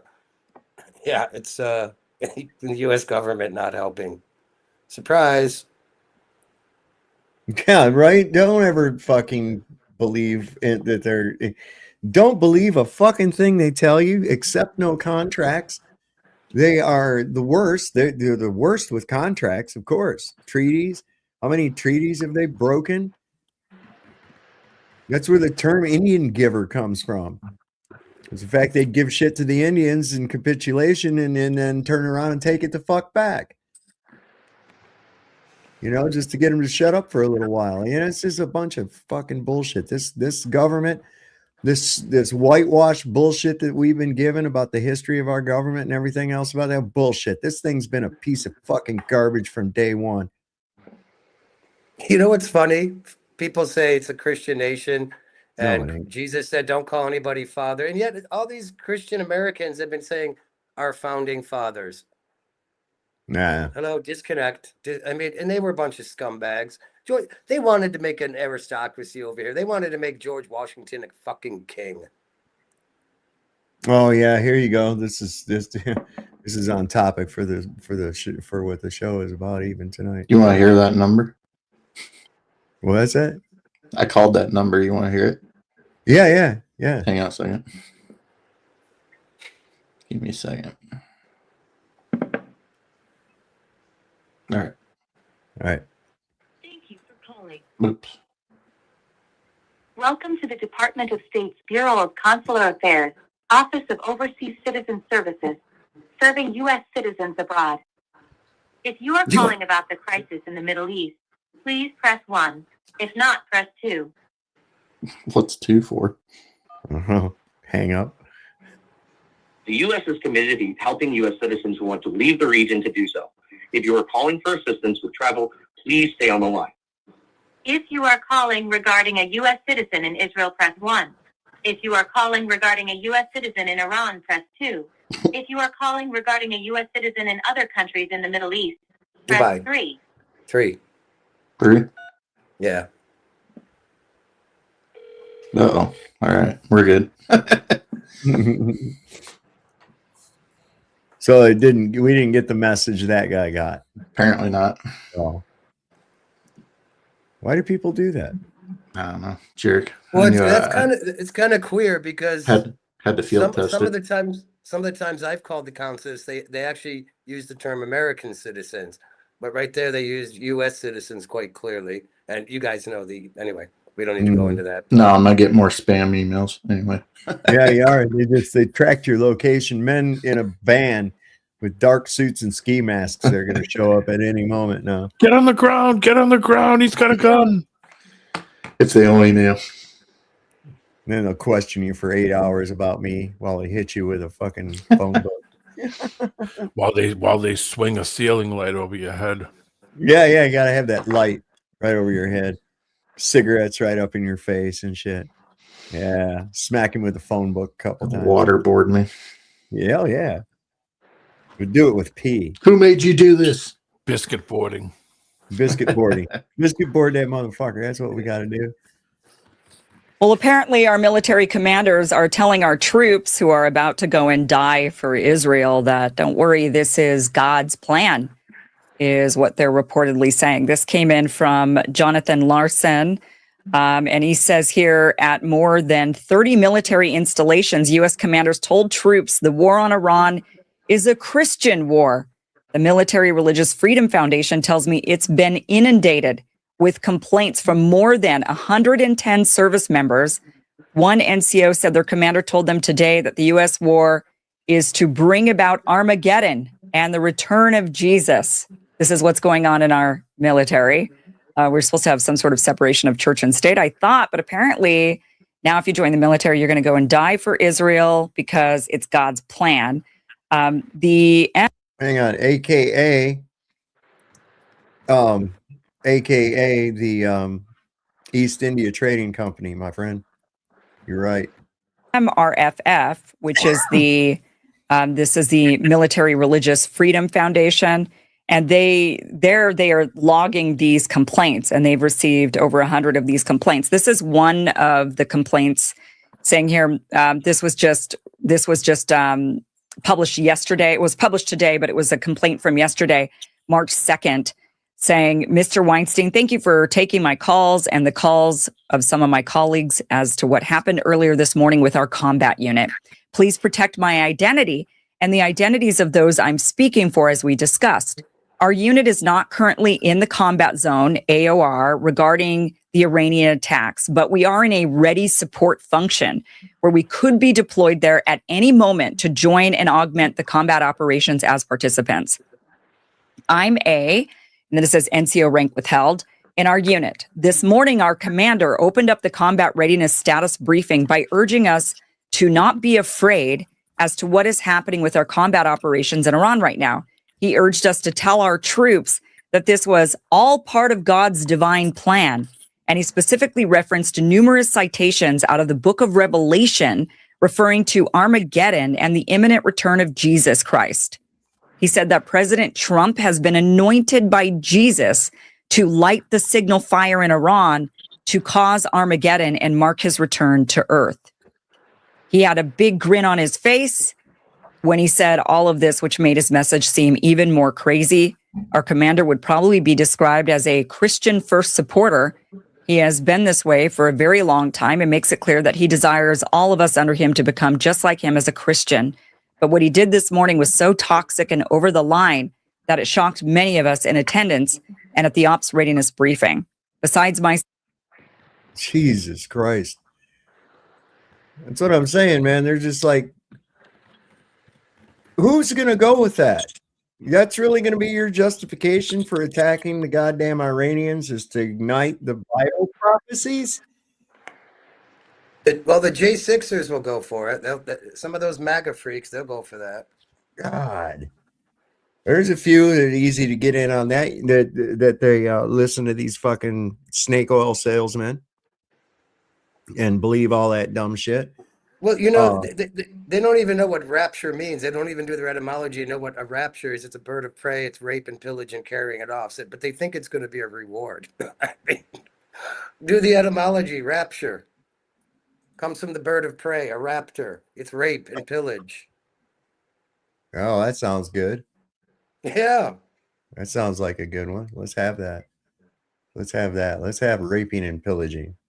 Not so much raping, more pillaging, though. You know what I mean?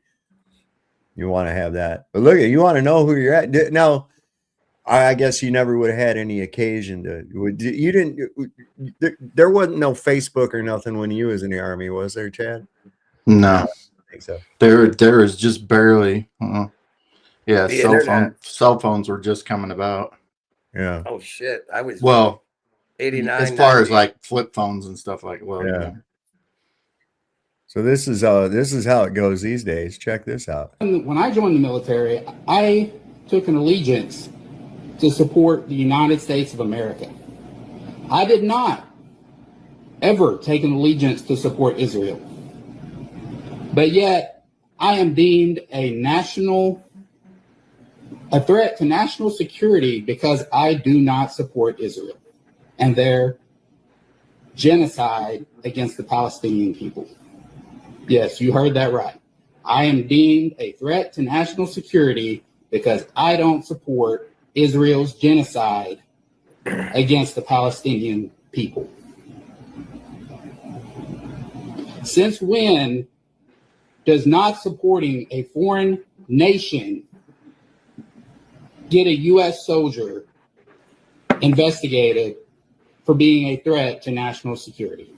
That guy is wearing an American military uniform, not an Israeli military uniform like what Congressman Brian Mass wears to work in D.C., but a U.S. Army uniform. But you see, because the U.S. is now an Israeli Jewish colony and because the United States Army is under the command of the IDF, American service members have to swear their allegiance to Israel. That's who's running this war. It's Israel. It all comes back to Israel and the expansion of Israel's borders.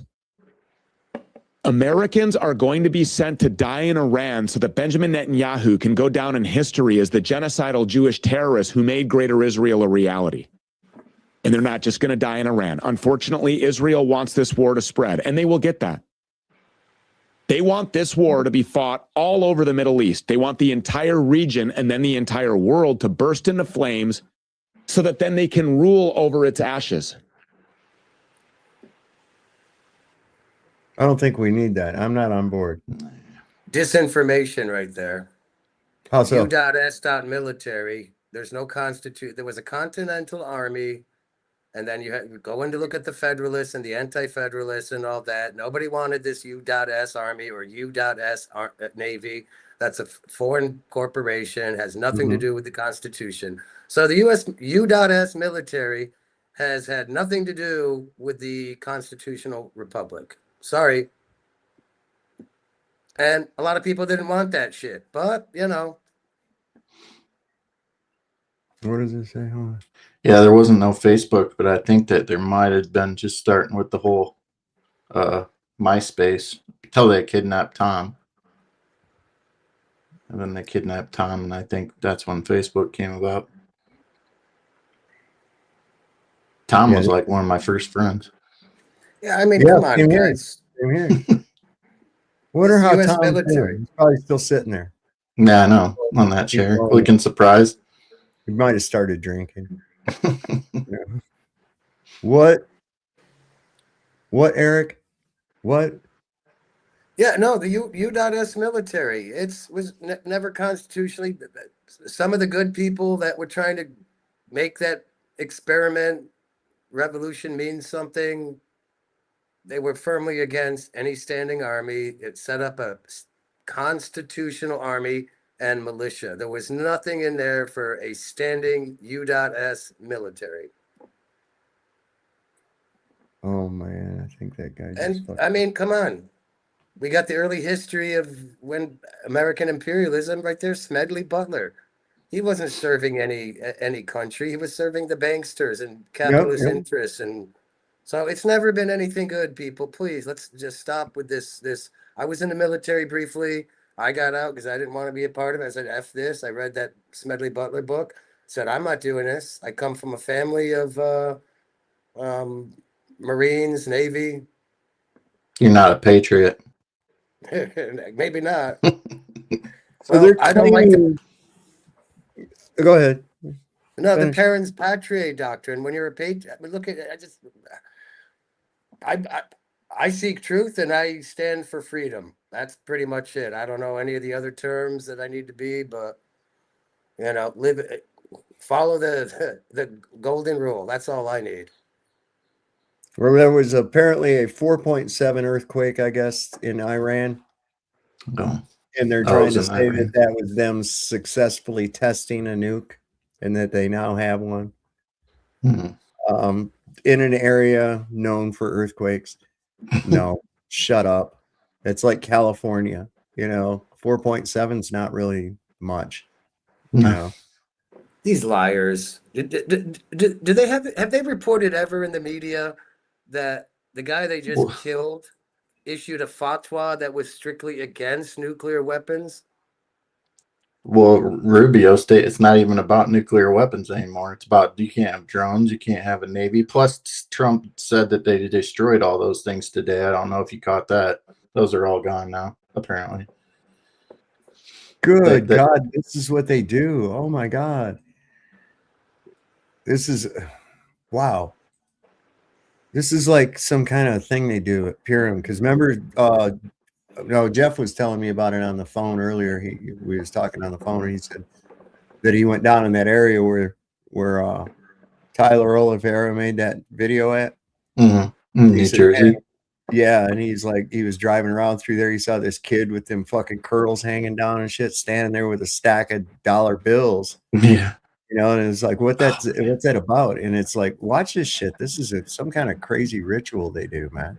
Man, Stinky was on here. I should have asked him. We should have had him go down there. Paul. Look at them all start grabbing. Look at them grabbing.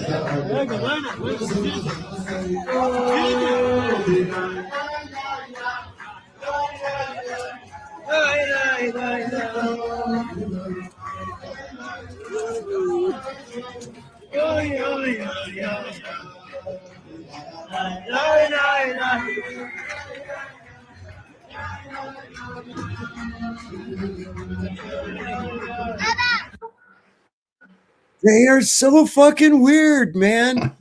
Extremely. They're They very are fidget. just so fucking weird. They fidget a lot. I mean, you know, there's weird dances, and I don't judge them on the clothes or the hairstyles, but they have a neurotic. They're fidgety. They're very rodent-like. Yeah, like just Rumple foreskin like. Rumple foreskin. This is that thing about Crenshaw losing. Showing here's a very excited news anchor or whatever. Okay. Wow. Wow. Oh, that's goofball. Okay. This is Montgomery County, Wait, the wait a Woodlands. minute. Wow. This is the early vote. Again, this is Toast-based. I apologize. I've been saying it wrong. I only read these names on paper sometimes. But look at this. A monster margin in the early vote over the incumbent. 28 points. This is Toast-based Montgomery. Yep. This is Harris. The other half, he's also leading the early vote there. What that means is 60% of the vote is in this district, and it's a 7,500 vote margin, nearly a 20-point margin for Toth over Crenshaw. Would need to win the same-day vote in the mother of all landslides if he's going to catch Toth at this point. Remember, Crenshaw, the only Republican without Trump's endorsement, incumbent in the House side in Texas, and starting to look like he needed it. Steve Kornacki delivering the drama. Okay. So why didn't Trump endorse Crenshaw? I have no idea. This guy that won, his name is Toth. Another fake. You know who Toth is, right? You're talking, yeah, with the emerald tablets and shit. Yeah. Yeah. I mean, this is just Creepshaw versus Toth. Yeah, You know what my last name is, though, don't you? My last name is Cain, Cain, exactly like in the Bible. Do you have any friends named Abel? No, but I used to. A kid that sat next to me in homeroom all through junior high was a kid named Fred Abel. I would say no, but I is. I am able. I am able. That's exactly right.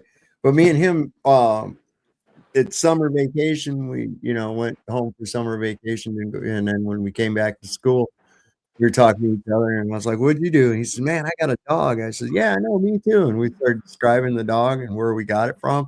Come to find out, our dogs were brother and sister. We got them from the same place, and it was like Cain and Abel have brother and sister dogs. That was fucking crazy.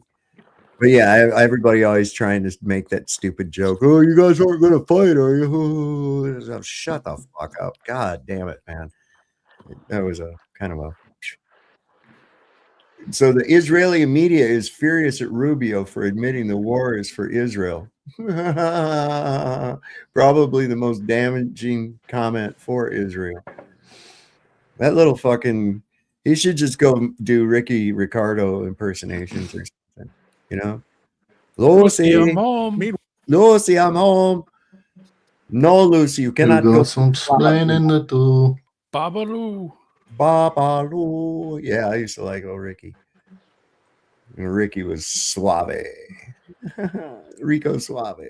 Meanwhile, Marco Rubio, and possibly the most damaging comment for Israel yesterday, said that the Israelis were planning an attack, and the Americans felt that if they didn't preemptively strike Iran, that the Americans would be hit as a result of Israel's strike on Iran, which puts Israel in a really tough spot right now. And Israel supporters here at home essentially being used as fodder by Israel critics to say that Jerusalem is controlling Washington's foreign policy. So a real messaging issue right now. I'd be like, I'd end up having to come out of there. The press comes up and bombs me.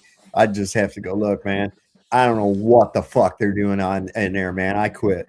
I'm I was about to say, who do you think's the first one to get fired? You know, it's weird. This administration, he fired so many people from the last one, and these ones are all sticking around so far.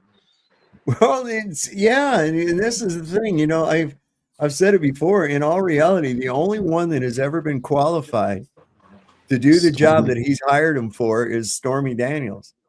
That's not good. That wasn't even really part of the cabinet, unless it's an unofficial cabinet position. What position is that? Underneath the fucking president.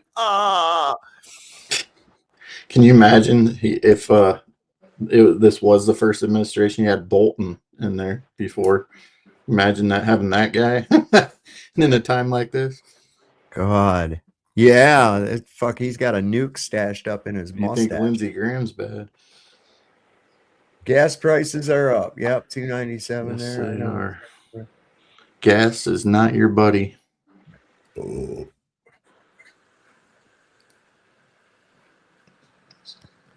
No, wait a second. I got some good metal cans with some good seals. Bought thousands of mobile morgues and bread lines going into war with no plan.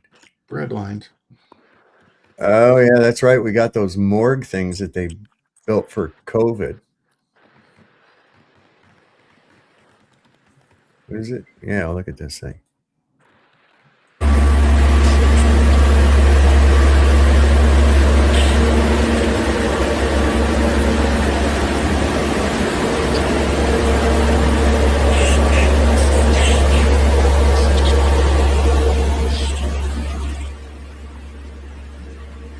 Man, them bags ain't empty, man. Those bags ain't empty.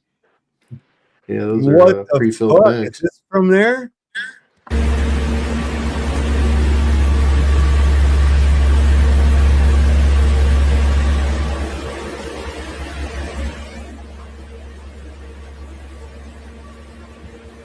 Oh yeah, there's a tag on that one. That's it.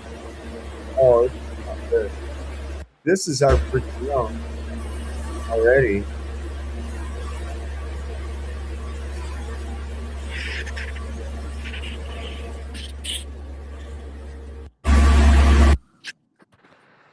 I don't know. I hate it when people put up shit without any more context than that, you know? Is there anything in the comments? You want a McDouble or a Big Mac? Ooh. So the Brookings Institute estimates that Trump's inaction is responsible for 70%. Oh, okay. All right, I don't see anything. There's nothing to put it into fucking context. I mean, there was a lot of bodies in that trailer or whatever that is. Not cool. Not cool. Keith ain't happy, and I don't blame him. Well, I got to get up here back to the Fucking assholes. I know, man. I know there's so much shit. No, I'm just looking at the gas prices over here where I'm living. So I'm getting a 5 to 25% increase because of these fucking cunts over there. What's the average over there? It costs me. I mean, I just drive a motorcycle around to fill up. It costs me $250 to fill up. That's about where I'm. If I go to the Iowa side, it's cheaper than the Illinois side, so I'm lucky enough I'm on the border. But it's gone up about 50-60 cents from the last couple of days. Look at his little butthole mouth. I'll tell you what, I have never had more compliments on something I did. People felt it's something that had to be done. So if we have a little high oil prices for a little while, but as soon as this ends, those prices are going to drop, I believe, lower than even before. It'll be even greater than last time. You'll see. You'll love winning. Worth it. Worth it. Always what's coming. Always got you looking at something in the future. Always got you looking at next week. Tomorrow. Yep. I don't know. Somebody said, I'm not flexing. I'm hot here, okay? And yeah, I don't have a shirt on. It's hot. I don't use AC. Leave me alone. Yeah, I don't need AC. Right. Flexing. I know I'm good looking, but geez, it's not flexing. It's just natural. Who said you was flexing? Who was that? I didn't see it. Illuminic, Santero, Oh, 50, whatever. Santero. He's just messing around with you. He's just messing with you, bro. What is this here? Map shows where child rape images are being downloaded. Tim Tebow, we are losing the battle. We are losing the war. Boys and girls are suffering. Tim Tebow. Oof. Get back in there, Tim. Is he the one that girl everybody likes is dating? He did the pose, the Jesus pose. Oh yeah. Anytime he scored a touchdown. Player for a while. Yeah, he played for Florida. That the number now is not 57,000. With all of the work that all of these people and amazing law enforcement agents and nonprofit NGOs are doing all around the world, the number is not 57,000 like we said 2 years ago. It's over 89,000. We are losing the battle and we are losing the war, and boys and girls are suffering for it. To give you an idea of the scope of what's happening in America, there's a red dot map right over there over my right shoulder, and that's just a 6-month screenshot of the US. And every red dot that is on there is someone that is downloading, sharing, or distributing child rape images, almost all under the age of 12.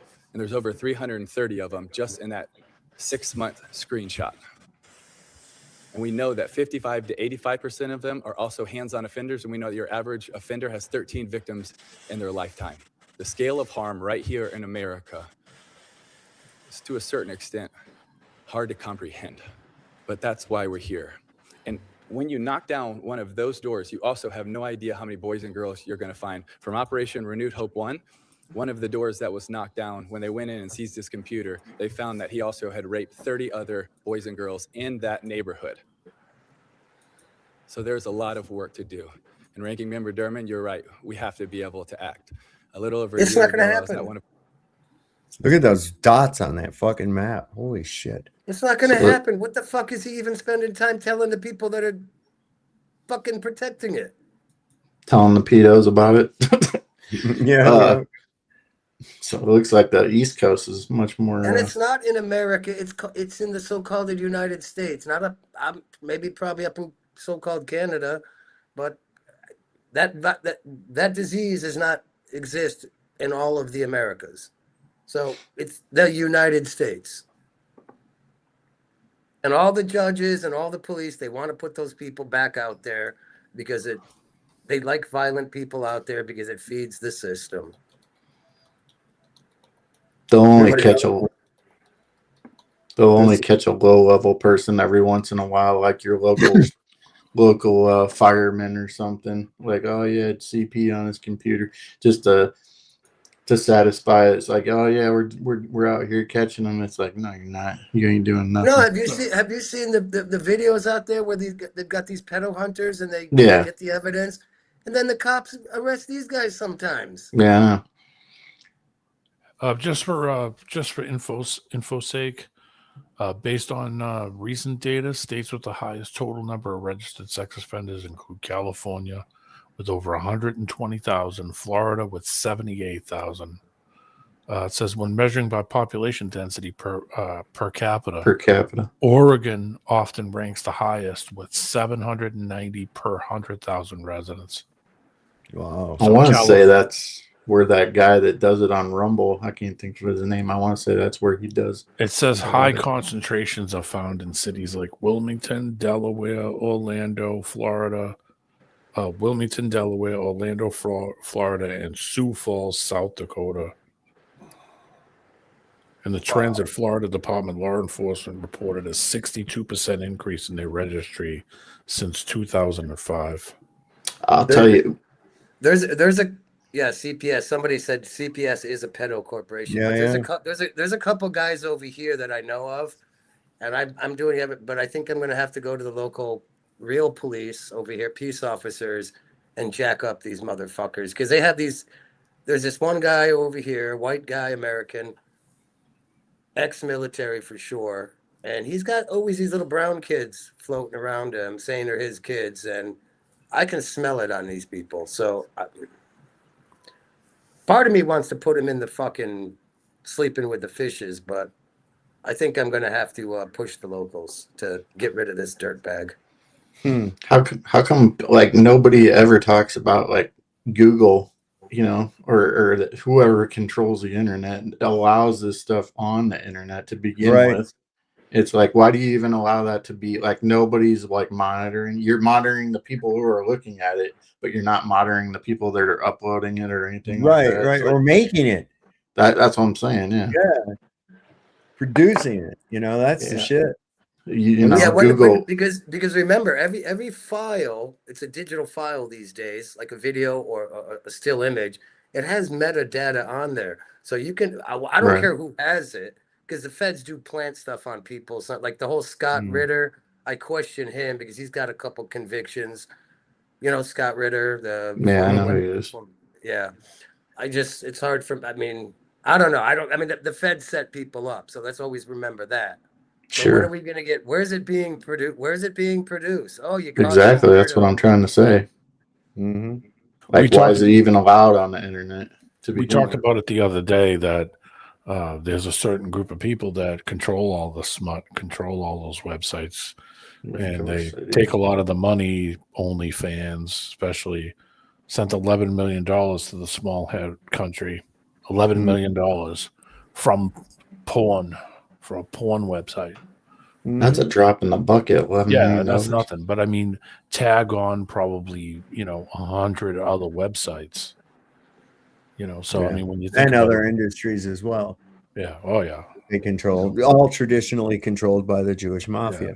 So I mean, Right, and if you get busted, you get the FBI. They'll let you out pretty quick, and you can run over to Israel, and the FBI and the ADL will like Be a help you dual get over citizen. Yeah. there. Yeah, you can run off to Israel.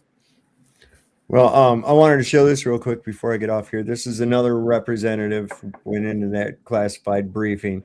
It's looking like, man, hopefully somebody's going to bring this to the floor, or something. And, is anybody just going to finally just say no to him?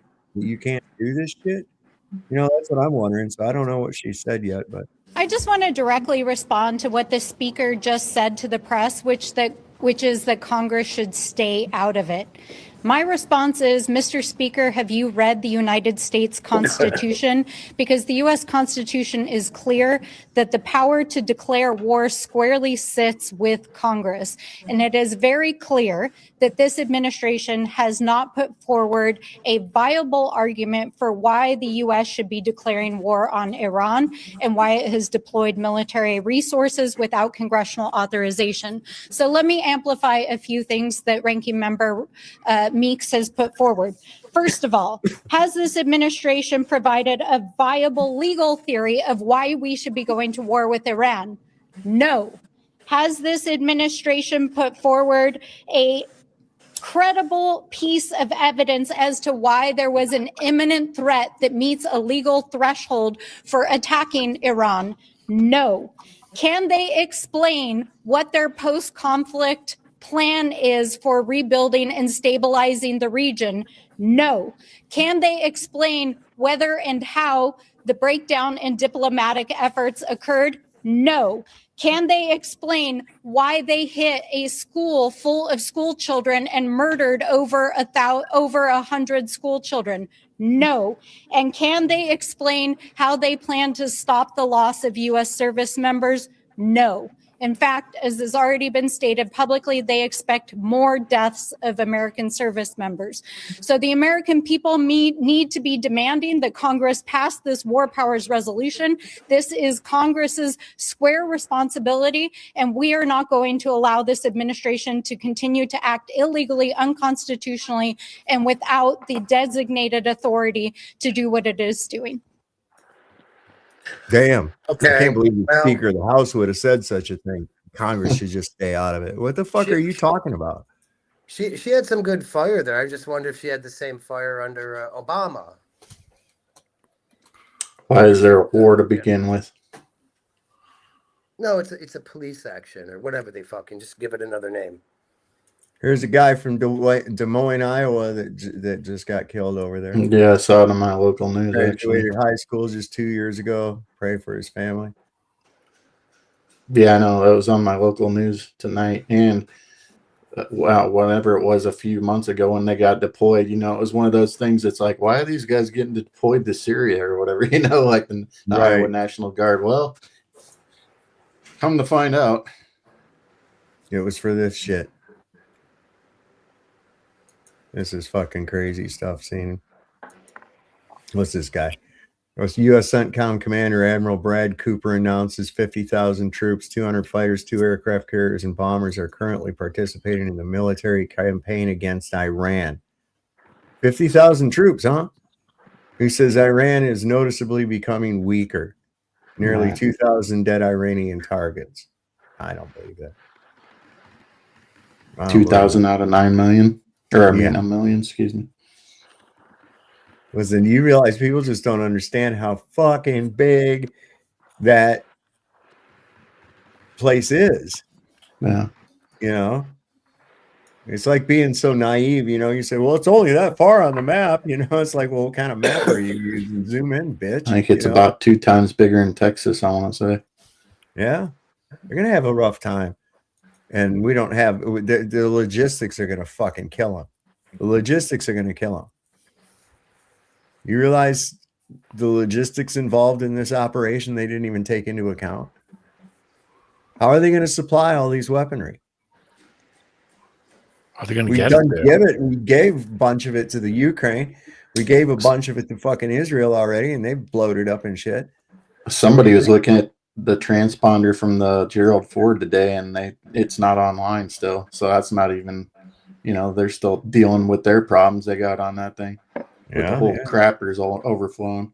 The Lincoln. So that's not even a functional thing, well, you know, for the most part. And you got the USS Lincoln. That's out of commission now too.